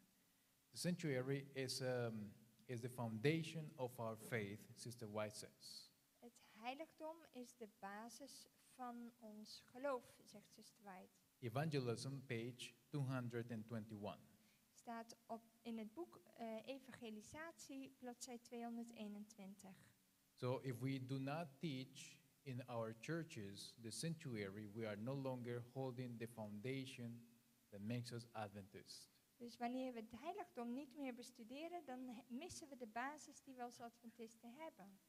And so, for you to be a good present truth Christian, Dus om een christen te zijn in de tegenwoordige waarheid, you need to understand the sanctuary. is het belangrijk dat u het heiligdom begrijpt. The Bible says in Exodus 27, verses 1 and 2, In Exodus 27, vers 1 en 2. and thou shalt make an altar of shittim wood, 5 cubits long, 5 cubits broad. The altar shall be 4 square, and the height thereof shall be 3 cubits. U moet ook het altaar van acaciahout maken. De lengte moet 5 L zijn, de breedte 5 L. Het altaar moet vierkant worden en zijn hoogte 3 L. And thou shalt make the horns of it upon the 4 corners thereof. His horns shall be of the same, and thou shalt overlay it with brass. U moet dan zijn horens op de 4 hoeken ervan maken. Zijn horens moeten er één geheel mee vormen en u moet het met koper overtrekken. So the brazen altar was a square, 5 cubits and 5 cubits. Dus het was een vierkant altaar, 5 bij 5. Okay, where was it located? Waar vond je dat altaar? The location is important. Want dat is ook belangrijk. In Exodus 40, In Exodus 40, verses 6 and 7. vers 6 en 7. And we want to know why the location of it is important. Waarom was die plek zo belangrijk? Exodus 40, verses 6 and 7. Exodus 40, vers 6 en 7. The Bible says, and thou shalt set the altar of the burnt offering before the door of the tabernacle of the tent of the congregation. Vervolgens moet u het brandofferaltaar voor de ingang van de tabernakel, de tent van ontmoeting, plaatsen. And thou shalt set the laver between the tent of the congregation and the altar, and shalt put water therein. Het wasvat moet u tussen de tent van ontmoeting en het altaar plaatsen en u moet er water in doen. So you have the gate of the sanctuary, Dus je had de poort, de ingang van het heiligdom. then you have the brazen altar, Je had het koperen altaar. and after that you have the brazen laver where where the water was. En daarna had je het koperen wasvat. Okay, so why is the location important between these 3 things? Waarom is dat belangrijk, de plek waar dat stond? Because the sanctuary is the experience of the Christian life. Dat is omdat de volgorde is belangrijk, omdat het een voorstelling is van het christelijke So leven. you have the experience of the gate. Je hebt de ervaring van de poort. You experience the colors of the gate. De kleuren die daarin verwerkt waren. The blue, the white fine linen, Dus het wit van het fijne the linnen, maar ook purple, the blauw, scarlet, and the gold. ook het goud en het purper. And so you understand that these colors are symbolizing or related to Jesus' sacrifice. Ze hebben allemaal een verbinding met het offer van Christus. Okay, that's an important experience. Dat is een belangrijke ervaring. And you come to it because you want to confess your sin. En je komt zover dat je je zonde wilt belijden. You don't come to it believing that you are right. Je komt niet bij het altaar en denkt dat je volmaakt bent. You don't come to it trying to prove that others are wrong. Je komt niet bij het altaar met een houding dat anderen verkeerd zijn. You don't come to it saying, you know, this is how I see it. En ook niet met eigen opinies van dit is hoe ik het zie. This is my views. You don't come to the experience of the gate like that. Dit is mijn mening. You come to the experience of the gate when you have sorrow for sin and repentance. Nee, als je ziet dat je verkeerd bent geweest en je hebt er spijt over, met die houding kom je bij het altaar. When you go through that experience, En als je door die ervaring heen gaat, then you reach the brazen altar dan kom je experience. dus bij de ervaring van het brandofferaltaar. And what is it for? En waar is dat voor? For sacrifice. Dat is om een brandoffer te So brengen. what do you sacrifice? En wat offer je daar dan? Your will you sacrifice. Je wil, Your views you sacrifice. jouw meningen, Your opinions you sacrifice. je opinies. Your appetite, you sacrifice. Je smaak, Your aspirations, you sacrifice. je wensen, je aspiraties, Your food, you sacrifice. jouw voedsel. And the list goes on. En zo gaat de lijst verder. Now, that is the experience of the brazen altar. And then after you have an experience of sacrifice, Dus dat is de ervaring van het brandofferaltaar als je geofferd hebt. then you have the experience with the water at the laver, which symbolizes baptism. Dan kom je bij het wasvat, wat de doop voorstelt. Only then you have baptism. Alleen dan heb je de doop. That's why the location is important. Daarom is het heel belangrijk de volgorde van deze attributen zoals ze in het heiligdom staan. Because nowadays, through our disobedience, we want things easier. Want nu, door ongehoorzaamheid, willen we de dingen makkelijker, een afkorting. We want to move out the brazen laver from its place and bring it before the gate. We willen eigenlijk het brandofferaltaar aan de kant hebben en het voor de poort brengen. Come, get baptized. You like the sermon? Come, get baptized. En we zetten eigenlijk het wasvat al voor de ingang neer van kom erbij, word gedoopt. The rest you experience later.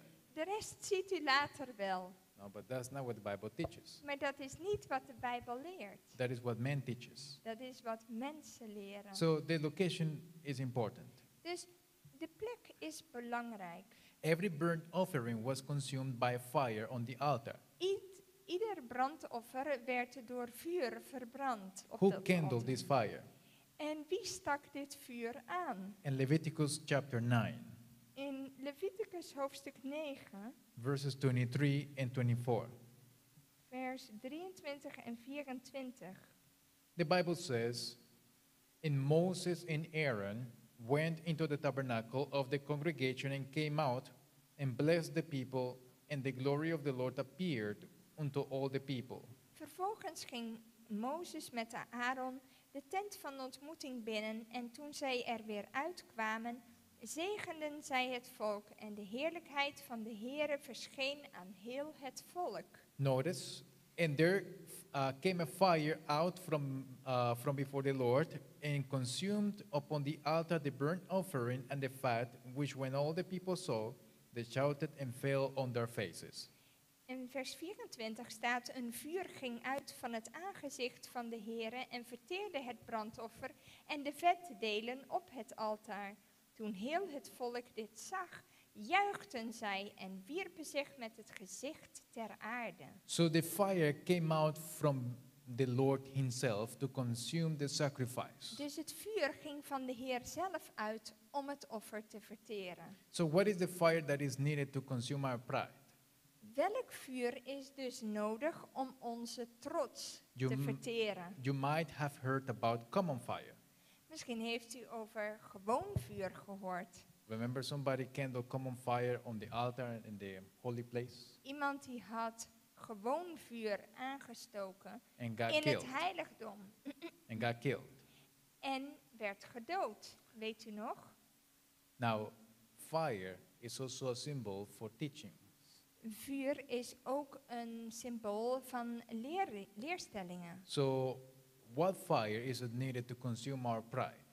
Welk vuur is dus nodig om onze trots te verteren? The teachings that Isaiah said, smooth things and light things, Die leerstellingen waarvan Jesaja zei dat het lichte that is common leerstellingen fire. waren. That is common fire in the church. Dat is het gewone vuur wat But door mensen wordt God's aangestoken. fire from the word is to consume our pride. Maar het vuur van God vanuit het woord, dat is het vuur wat verteert, wat Now- onze trots verteert. How long was this fire supposed to last? En hoe lang bleef dit vuur? Leviticus chapter 6, Leviticus 6, verse 13. vers 13. The Bible says, "The fire shall ever be burning upon the altar, it shall never go out." Het vuur moet voortdurend op het altaar blijven branden. Het mag niet uitgeblust worden. So we are offerings. Dus wij zijn offergaven. Might have heard about the text from Paul that we have to offer our bodies a reasonable sacrifice. U heeft vast de tekst van Paulus gelezen waar staat dat wij onszelf offeren als een redelijke eredienst. So the fire from God is to ever remain in us and not go out. Dus het vuur van God moet altijd in ons blijven en nooit uitgeblust So all the worden. dross can come out. Zodat alle slechte dingen daarin verteerd worden. Yeah, but the dross doesn't come out with teachings that you are saved in sin. Maar deze dingen komen er niet uit, worden niet verteerd wanneer je leert dat je in je zonde gered wordt. With practices that after the divine word is preached, you can drink a cup of coffee and, be nice. Nou ja, weet je, of dat je zegt, nou, na de preek, dan kunnen we samen gezellig een kop koffie drinken. In a nice event in the church, you can have all this nice meat served. Als we een speciale dienst hebben, dan kunnen we rustig vlees eten in de potluck. Come on, fire. Dat is gewoon vuur. Doesn't require any sacrifice. It pleases man's nature. Dat vraagt geen offers. Dat is plezierig voor de menselijke natuur. It doesn't take any sacrifice. Het vraagt geen offers. And that is the temptation Satan gives to men. En dat is de verzoeking die Satan aan de mens geeft. To replace the things of God, because the things of God takes pain. Want de dingen van God vragen ook pijn. They take sacrifice. Ze vragen offers. But Satan switches it and gives another philosophy. Maar Satan draait het om en geeft een andere filosofie. Something more pleasing, Iets wat makkelijker It's gaat. still in the church. Je bent nog steeds in de kerk. No, God allowed it in Leviticus 11. In Leviticus 11 heeft God het toch toegestaan. So now and then it's not wrong. Zo nu en dan is het niet verkeerd. Don't be extremist. Je moet niet zo extreem zijn. That's the voice of Satan. Dat is de stem van Satan. Okay. So, do we have a biblical example when fire consumes sin? Hebben wij een Bijbels voorbeeld waarin staat dat God de zonde verteert? That was the scripture reading in Revelation 20. Als we kijken in Openbaring 20, wat de schriftlezing was.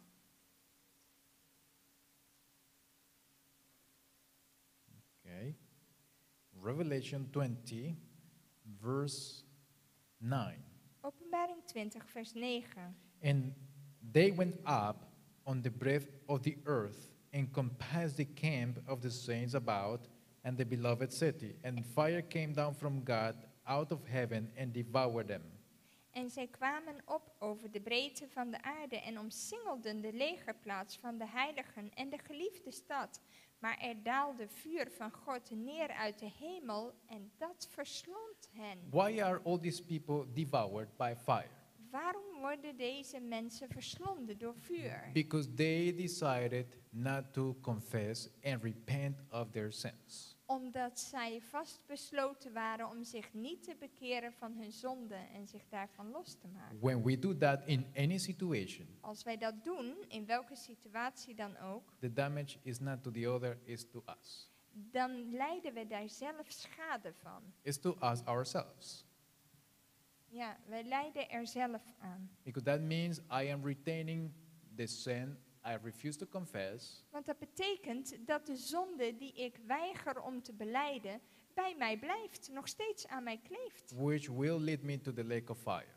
En dat zal mij brengen naar de poel des vuurs. If I retain the sin, Jesus cannot blot it out. Want als ik besluit om de zonde te houden, dan kan Christus het niet uitdelgen. So the hatred and the anger to the other in reality doesn't damage the other.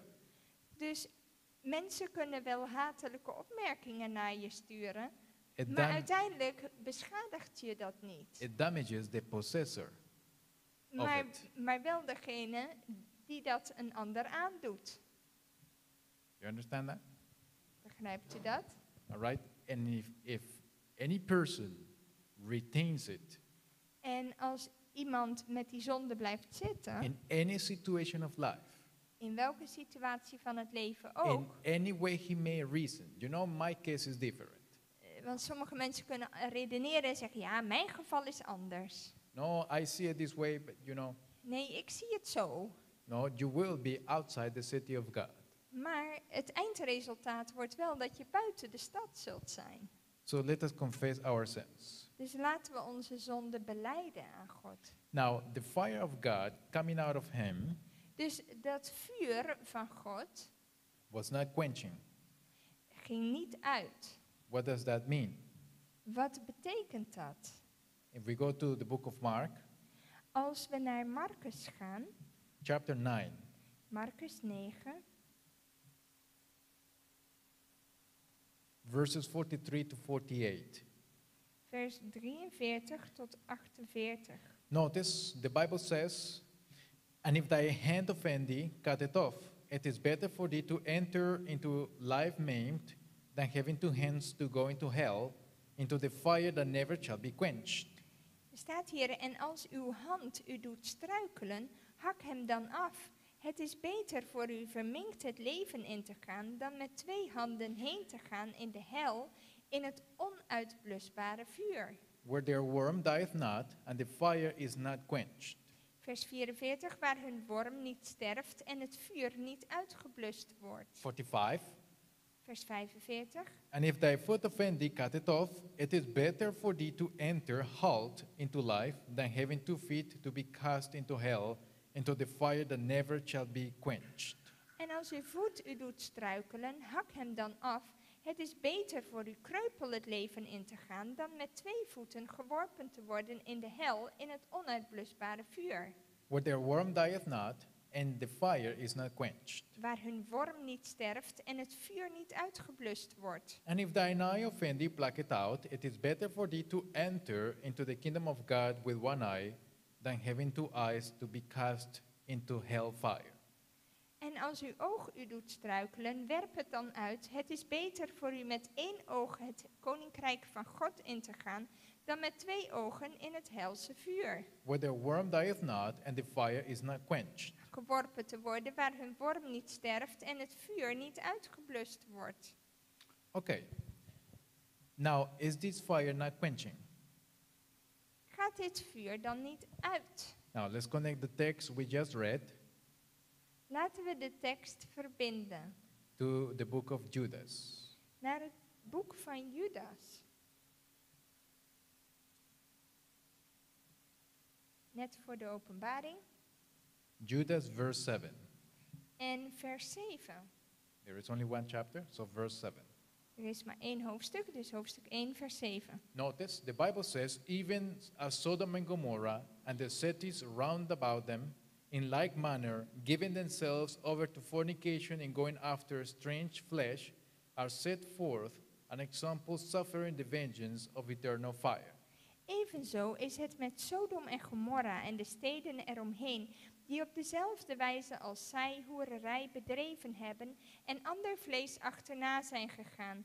Zij liggen daar als een waarschuwend voorbeeld, doordat zij de straf van het eeuwige vuur ondergaan. So eternal fire is not that it doesn't quench, it does quench. Dus het eeuwige vuur wil niet zeggen dat het nooit uitgaat, Sodom and Gomorrah are now under fire, want Sodom en Gomorra branden nu niet. right? But yet they were burned with eternal fire. Maar ze zijn wel verbrand met eeuwig vuur. So eternal fire doesn't quench as long as it is consuming sin. Dus het brandt zolang het de zonde uitdelgt. But when it consumes sin, then it does go out. Als het zijn werk gedaan heeft, gaat het uit. Why sin has to be consumed? Waarom moet de zonde verdelgd worden? Why does the Lord require us to have victory over sin?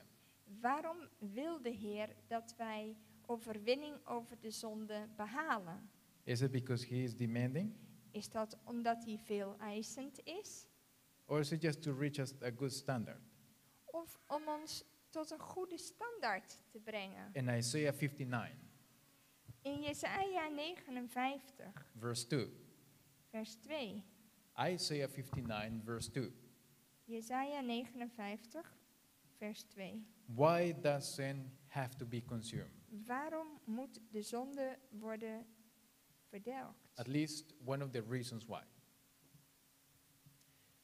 Hier is in ieder geval één reden. The Bible says, "But your iniquities have separated between you and your God, and your sins have hid his face from you, that he will not hear." Hier staat, maar uw ongerechtigheden maken scheiding tussen u en uw God. Uw zonden doen zijn aangezicht voor u verborgen zijn, zodat hij u niet hoort. So in a spiritual experience from a person, Dus in een geestelijke ervaring van iemand, why many people, even though many years in the church, cannot grow spiritually? hoe komt het dat nou veel mensen, ook al zijn ze al jaren in de gemeente, geestelijk niet groeien? They try. Ze proberen, They are vegan. misschien zijn ze veganistisch gaan eten. They live in the mountains, not in the cities even. They live in the countryside. Ze wonen op het land. They wake up early to pray, Ze staan vroeg op om te bidden. and they read a lot, En ze lezen veel, but yet they don't grow. maar ze groeien toch niet. What's the reason that they remain spiritual dwarfs? Hoe kan dat nu dat ze geestelijke dwergen blijven? Because they don't surrender. Omdat ze zich niet They have overgeven. something right here against the brother over there, Ze hebben iets tegen een broeder. and they are suspicious about this one and that one. Maybe he did that, maybe, I don't know, but maybe, you know. Ze zijn een beetje, ze verdenken anderen. Misschien En- heeft hij wel dat en And dat. are all the time watching En ze kijken met argwaan naar elkaar. spiritual dwarfs. Ze zijn geestelijke dwergen. Spiritual dwarfs. And do you know that these things are Satan's character? Weet u dat dat het karakter van Satan is? He is all the time suspicious and with malice against others. Want hij heeft kwaad en hij denkt slecht over anderen. But somebody else Maar iemand anders, that doesn't read that much, of course, he communes with God, but probably not the hours from the other. en iemand anders die misschien minder tijd heeft en wel met God communiceert, maar lang niet zoveel als die ander. He may not pray that long hours. Misschien bidt hij wel niet zoveel uren als die ander, Of course he prays, maar hij bidt wel, but he grows spiritually. maar hij groeit geestelijk wel. The Lord blesses him. De Heer zegent hem. Why? Waarom? Because personally he chose to repent and to surrender. Omdat hij persoonlijk zich bekeert en zich overgeeft. And he may be more blessed in the sense of more opportunities, and the Lord has given him more responsibilities quicker than the other person. En de Heer zegent in de zin van mogelijkheden of verantwoordelijkheden, misschien meer dan die ander. So do we waste our time in the church? Verliezen wij tijd in de kerk? How do we waste our time in the church? Hoe kunnen we nou onze tijd verliezen en By- niet efficiënt gebruiken By in de not, gemeente? if we do not surrender, we play church. Als we ons niet overgeven, dan spelen we kerk. Nice songs, Mooie liedjes, at the end nice food, lekker eten aan het eind, nice social time, fijne sociale contacten, nice people. fijne mensen. That's it. En dat is het dan. But you know, this is what is called chaff. Maar dat noem je kaf. It will be shaken out when the trial comes. Als dan de crisis komt, dan wordt dat deel eruit geschud. Now, the constant burning upon the altar,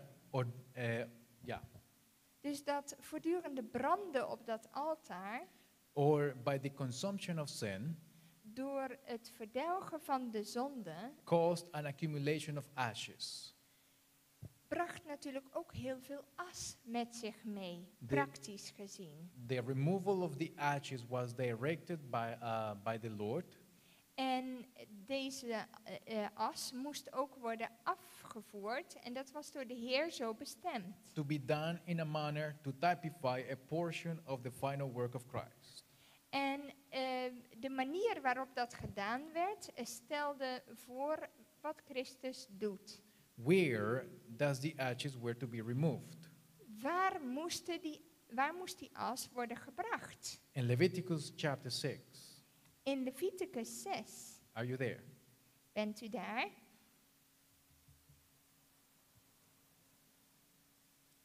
We don't have so much time. We hebben niet zoveel tijd, we moeten leren om snel te vinden.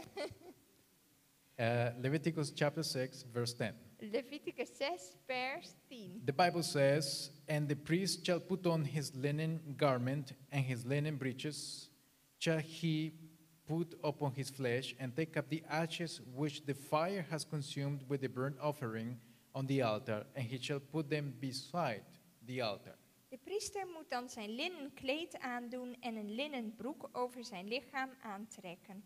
Vervolgens moet hij de as nemen als het vuur het brandoffer op het altaar verteerd heeft en die naast het altaar leggen. Now you know that the priest had royal robes, royal garments. De priester had koninklijke gewaden And the fact that he had to come out from the holy place to the outside in linen clothing maar het feit dat hij vanuit het heiligdom alleen met linnen klederen naar buiten kwam, typified the humiliation of Jesus taking on human nature. laat zien dat Christus door een vernederende ervaring moest gaan om zijn koninklijke kleren af te leggen So en the, de menselijke natuur aan te so the nemen. ashes were taken from underneath the altar and put beside the altar. Dus de as werd van onder het altaar gehaald en werd naast het altaar gestationeerd. But where exactly beside the altar? Maar waar precies? Naast het altaar. Leviticus 1:16. In Leviticus 1, vers 16.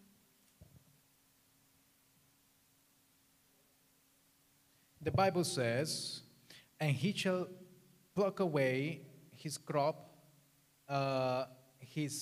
with his feathers, and cast it beside the altar on the east part, by the place of the ashes." Ja, vers 16 gaat over een offergave van duiven, hè, wat ook wel gebruikelijk was. En er staat, zijn krop met de veren moet hij daarna verwijderen. Hij moet het namelijk naast het altaar werpen aan de oostkant, op de ashoop. So it was on the east side that the ashes were placed. Dus we zien dat die as aan de oostzijde van het altaar moest worden neergelegd. And where does the priest have to carry these ashes to? En waar moest die as dan uiteindelijk heen gebracht worden? Leviticus chapter 6. Gaan we terug naar hoofdstuk 6 Verse van 11. Leviticus, vers 11. Are you there? Bent u daar? Leviticus chapter 6, verse 11. The Bible says, "And he shall put off his garments and put on other garments, and carry forth the ashes without the camp unto a clean place." Dan moet hij zijn kleding uittrekken en andere kleren aantrekken en de as buiten het kamp naar een reine plaats brengen. Okay, what is the symbolism of this clean place? Wat is hier de symboliek van deze reine plaats? He had to take them out of the sanctuary, Dus vanaf die oostzijde van dat altaar werd dus die as meegenomen buiten het heiligdom, out of the camp, buiten het kamp and find a clean place to put them. en op een reine plaats moest dat worden neergelegd. Now, before we explain that, Voor we dat verder uitleggen, what are the symbols for the ashes? wat is het symbool van deze as? In Ezekiel chapter 28, In Ezekiel 28. this is a wonderful parallel. Dit is een prachtige parallel die hier te vinden is. Ezekiel 28, verses 18 and 19. Ezekiel 28, vers 18 en 19. The Bible says, Thou hast defiled thy sanctuaries by the multitude of thine iniquities, by the iniquity of thy traffic. Therefore will I bring forth a fire from the midst of thee, it shall devour thee, and I will bring thee to ashes upon the earth, into the sight of all them that behold thee.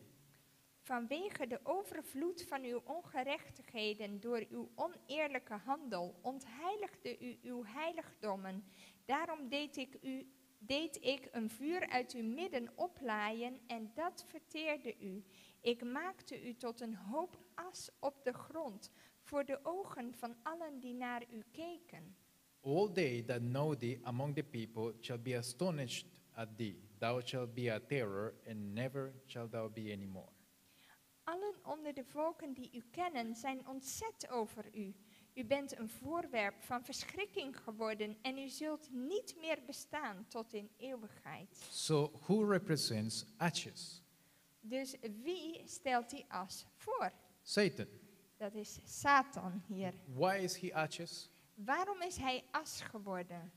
Because he is the one that retains the hatred and the anger Omdat against hij God. degene is die haat en boos kwaadaardigheid tegenover God in zijn hart houdt. He hates Jesus with a passion, Hij haat Jezus met een passie. and he teaches his followers to do the same En hij leert zijn volgelingen om hetzelfde te doen against one another. tegenover elkaar.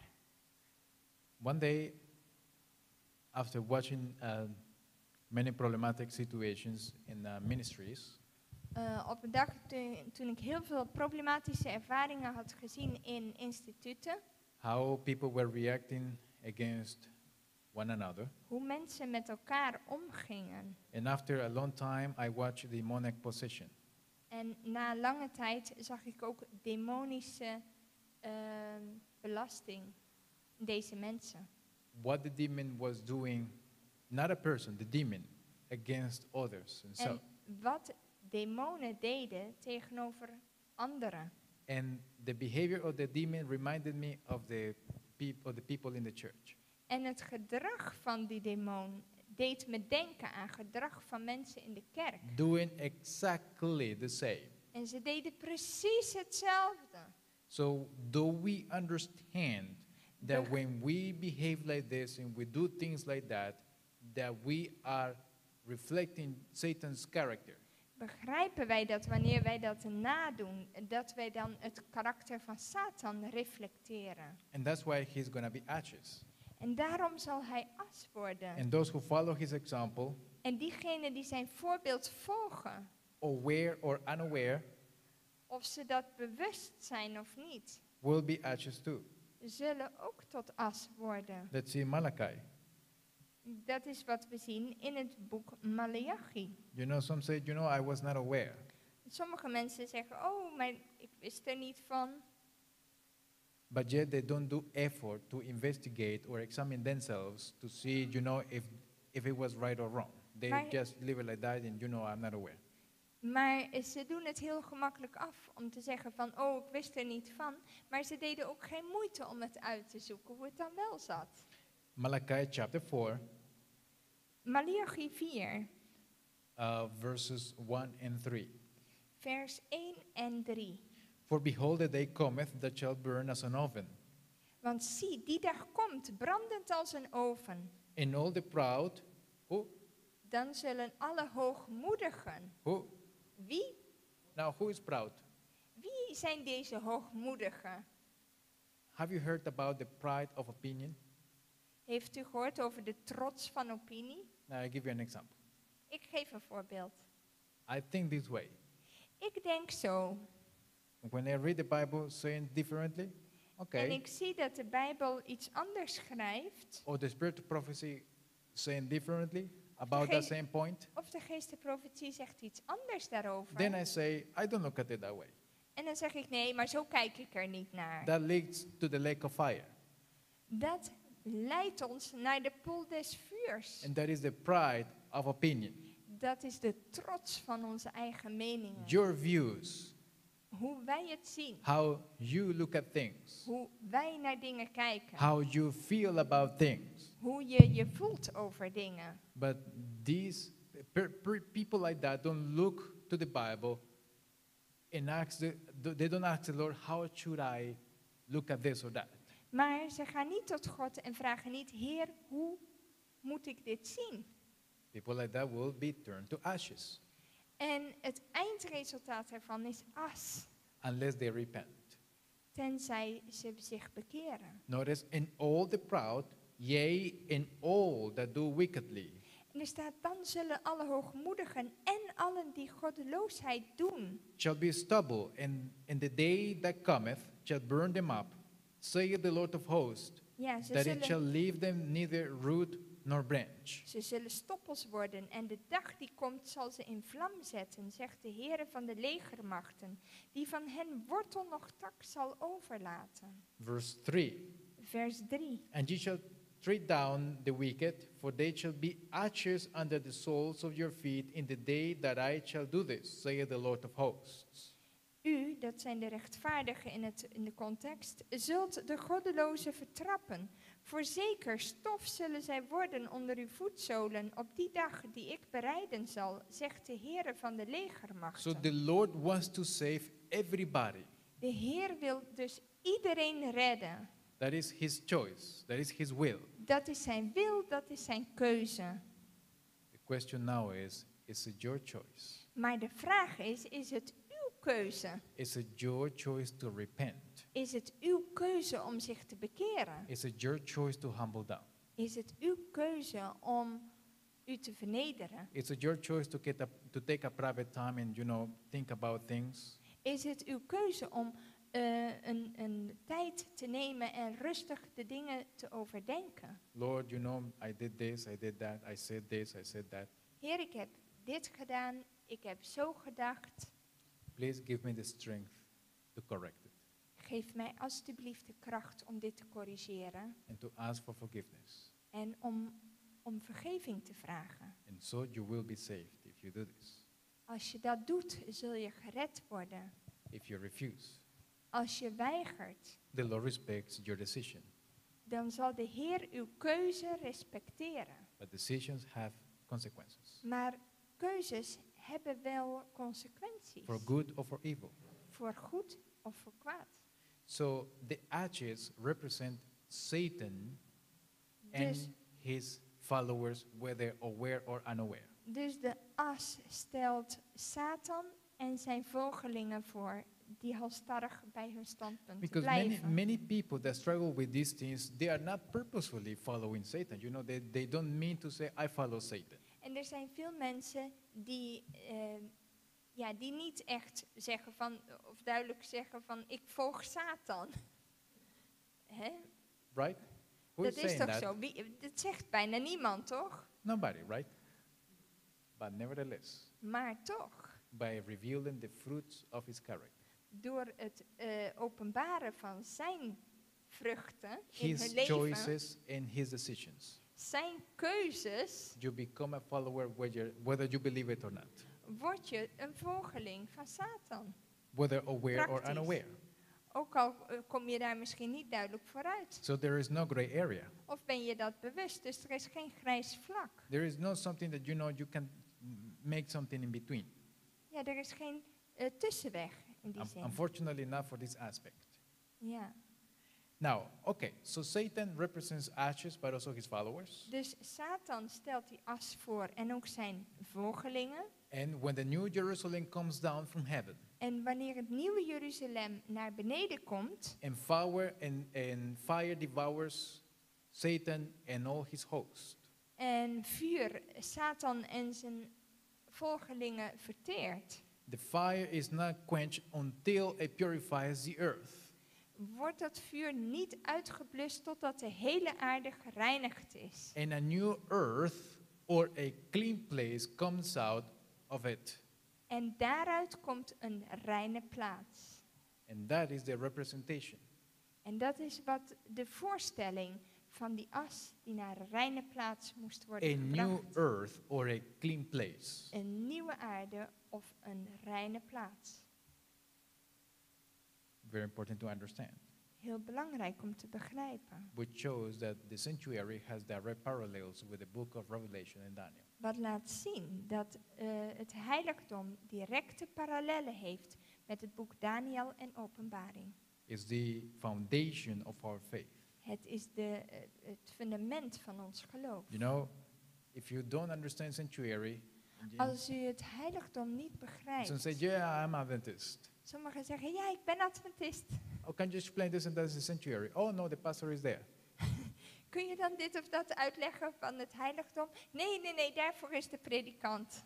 So you believe yourself Adventist, but you may not be. Misschien denkt u dat u Adventist bent, maar in realiteit mist er nog wat aan. Okay, now we have another aspect in the brazen altar, Er is nog een aspect in het koperen brandofferaltaar, which also is very important. die ook heel belangrijk is. If we go to the book of Leviticus, chapter 4, Leviticus 4, and we go into the symbolism, spiritual symbolism. en we kijken naar de geestelijke symbolen daarin. Chapter 4, verse 29. Hoofdstuk 4, vers 29. How was the sacrifice made? Hoe werd het offer gebracht? How was it prepared? Hoe werd het voorbereid? You know, these things are not there just for nothing. Deze dingen staan er niet zomaar. The Bible says, and he shall lay his hand upon the head of the sin offering, and slay the sin offering in the place of the burnt offerings. Dan moet hij zijn hand op de kop van het zondoffer leggen en men moet dat zondoffer slachten op de plaats van het brandoffer. Okay, so we have the issue of blood. Dus we hebben ook hier het bloed. You may remember that some blood went into the holy place, but some not. Een deel van het bloed ging naar het heilige, maar een deel niet.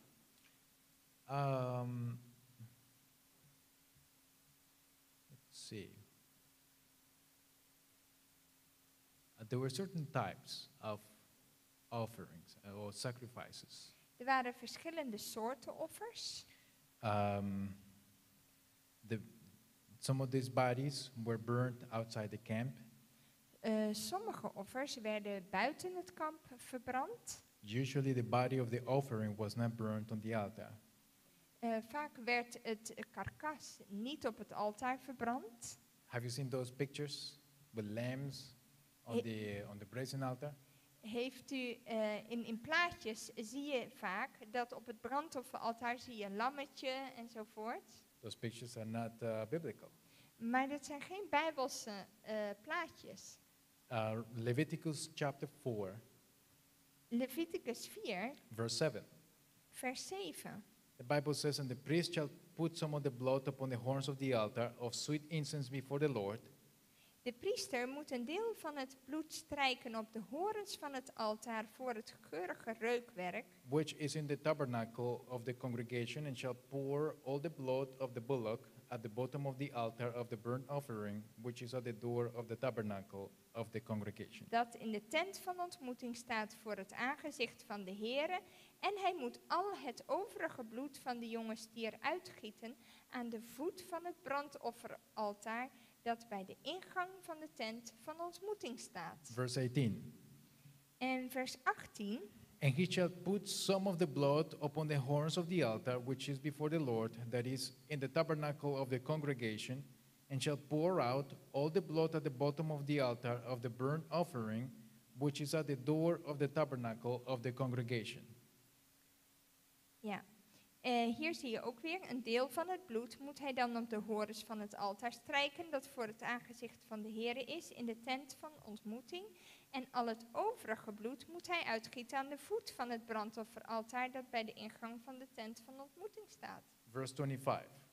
Vers 25. And the priest shall take of the blood of the sin offering with his finger, and put it upon the horns of the altar of burnt offering, and shall pour out his blood at the bottom of the altar of burnt offering. En dit gaat over een bokje. Vervolgens moet de priester met zijn vinger een deel van het bloed van het zondoffer nemen en het op de horens van het brandofferaltaar strijken.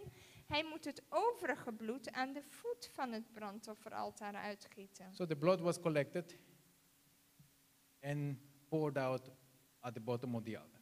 Ja, dus een groot deel van het bloed werd eigenlijk onder aan de voet van het altaar uitgegoten. And just a small part, all the horns were stained with the blood. Alleen een klein deel werd gebruikt om aan die horens te smeren. And then at the golden altar in the holy place also, and at the veil, sprinkled. Ja, het was meestal aan de horens van het brandofferaltaar, aan de horens van het reukofferaltaar in het heilige en ook op de voorhang. Now, some of the offerings, if we notice in verse 12, Of chapter 4? yeah, Leviticus 4:12, In vers 12 van Leviticus 4, it says, "Even the whole bullock shall he carry forth without the camp unto a clean place where the ashes are poured out, and burn him on the wood with fire. Where the ashes are poured out, shall he be burned." ja, hier zien we, dus heel de jonge stier moet hij naar buiten brengen, tot buiten het kamp, naar een reine plaats, naar de stortplaats van de as. Dan moet hij hem op hout met vuur verbranden. Op de stortplaats van de as moet hij verbrand worden. Even though this type of offering was sacrificed and burned outside the camp, Dus dit werd buiten het kamp verbrand. was a type of Jesus. En het was een type van Christus. Hebrews chapter 13. We zien dat in Hebreeën hoofdstuk 14. Hebrews chapter 13, Hoofdstuk 13, verse 12. vers 12. The Bible says, "Wherefore Jesus also, that he might sanctify the people with his own blood, suffered without the gate." Er staat, daarom heeft ook Jezus, om door zijn eigen bloed het volk te heiligen, buiten de poort geleden. Okay. Something had to be removed from this sin offering. Iets moest er verwijderd worden van dit zondoffer. Let me see.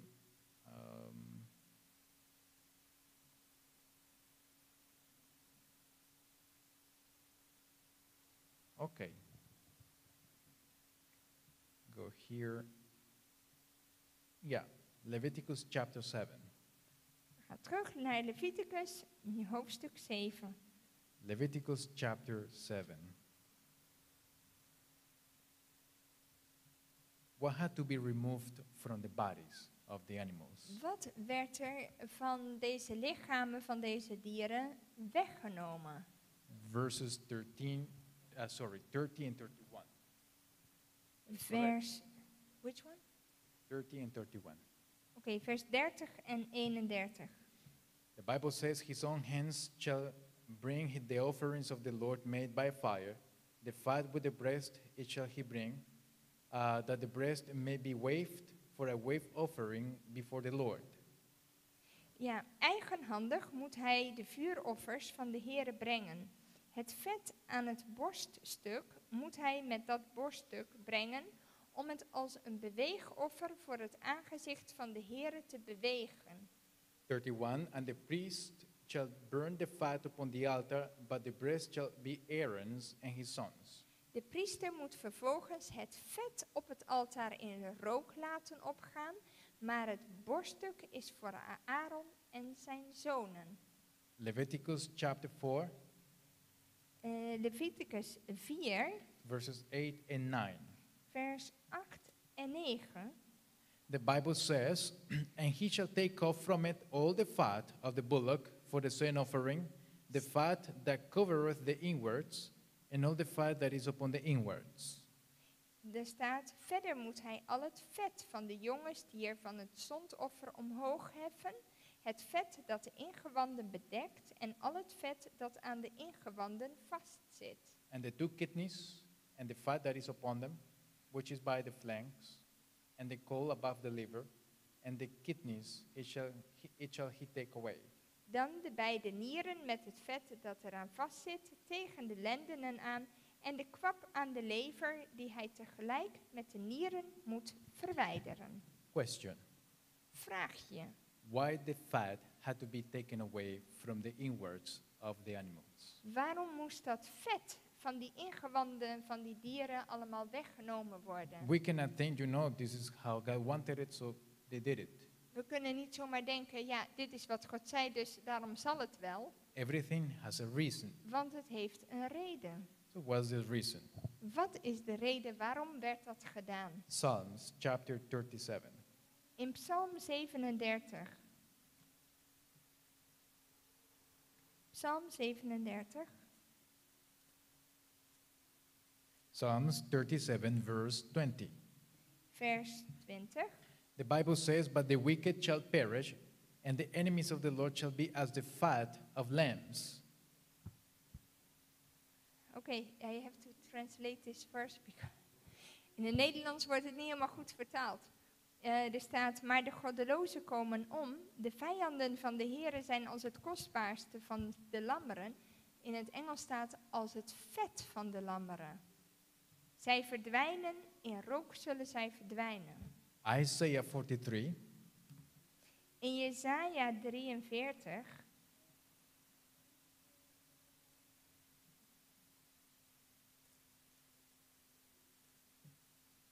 verses 23 and 24. vers 23 en 24. Thou hast not brought me the small cattle of thy burnt offerings, neither hast thou honored me with thy sacrifices. I have not caused thee to serve with an offering, nor wearied thee with incense. Hier zegt de Heer, u hebt mij niet uw brandoffers gebracht van klein vee en met uw slachtoffers hebt u mij niet geëerd. Ik heb u mij niet laten dienen met het graanoffer en ik heb u niet vermoeid met wierook. Thou hast bought me no sweet cane with money, neither hast thou filled me with the fat of thy sacrifices, but thou hast made me to serve with thy sins. U hebt voor mij met geld geen kalmoes gekocht en met het vet van uw slachtoffers hebt u mij niet verzadigd. Integendeel, u bent mij tot last geweest met uw zonden. U hebt mij vermoeid met uw ongerechtigheden. What is fat dealing with? Dus dat vet, waar gaat dat over? What does it symbolize? Wat symboliseert het? Sin. Het symboliseert de zonde. So the body of the animal had to be removed from the fat, and only the fat was placed on the brazen altar to be burned. Dus dat vet van die ingewanden, wat een symbool is van de zonde, dat is het deel wat eruit werd gehaald en wat op het brandofferaltaar werd verteerd. So, the fat we have in a spiritual sense Dus het vet wat wij hebben in geestelijke zin has to come out. moet eruit. And what else?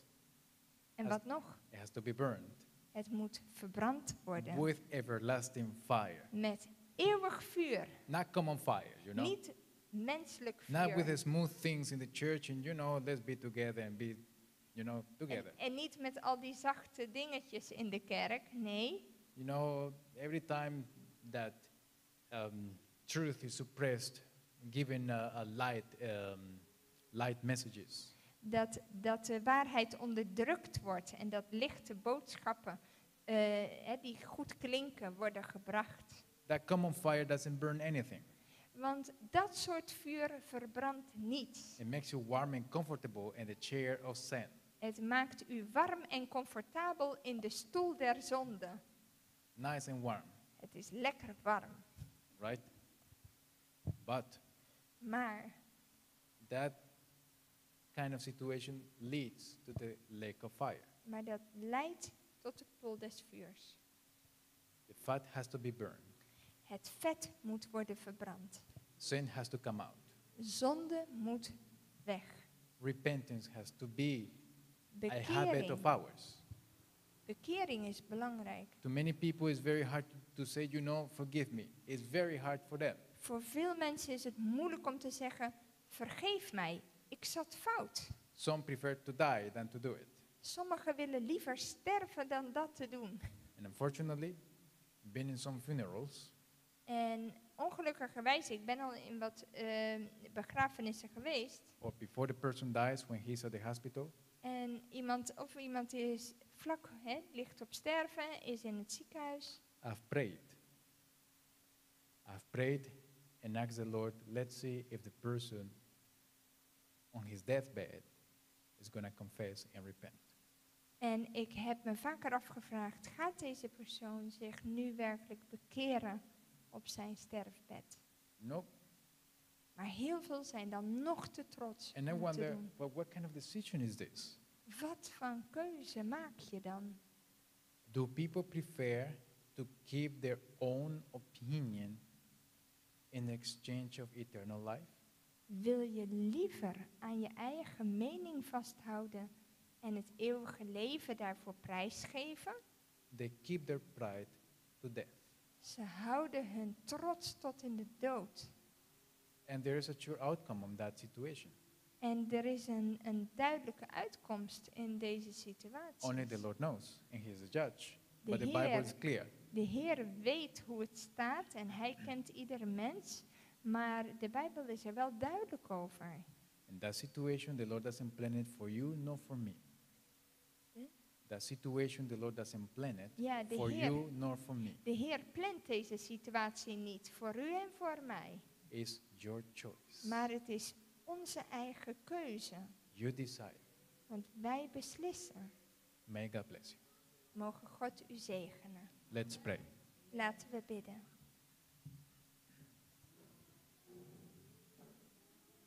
Father in heaven, Vader in de hemel, we kneel down before thee, Heer, wij knielen voor u neer. because you are the only one who can cleanse us through your blood. Omdat u de enige bent die ons kan reinigen door uw bloed. Oh Father, please help us take hold of the promises that were given to us through the cross of Calvary. O Vader, help ons dat we beslag leggen op de beloften die ons gegeven zijn door het kruis van Golgotha. Oh Lord, make us understand the danger of retaining sin in our souls. Heer, laat ons toch begrijpen hoe gevaarlijk het is om zonde in onze ziel te laten. Make us understand the importance of studying your word. En dat we mogen begrijpen hoe belangrijk het is om uw woord te verstaan. Oh Father, grant us your Holy Spirit to teach us along the way. Heer, geef ons uw Heilige Geest dat wij mogen leren. Oh Father, that we may take the resolution that all sin needs to come out from us. En dat wij het besluit mogen nemen dat al de zonde die in ons is, eruit moet. Lord, and that we be willing to undergo this process. Dat we gewillig mogen zijn om dit proces te ondergaan. Oh Father, please help us be faithful to thee Vader, help ons om trouw te zijn aan u. and help us to learn the foundations of our faith. En help ons om de basis, het fundament van ons geloof te leren. In Jesus' name and for his sake. In Jezus' naam bidden we dat. Amen. Amen.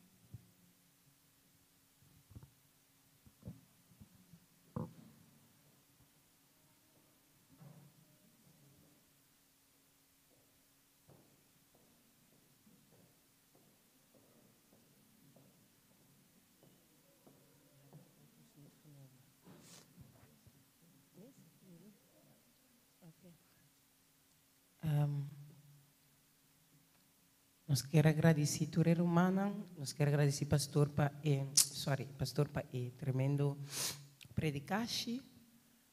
Nós estamos cantando cantica Alba. A mim tá cantante,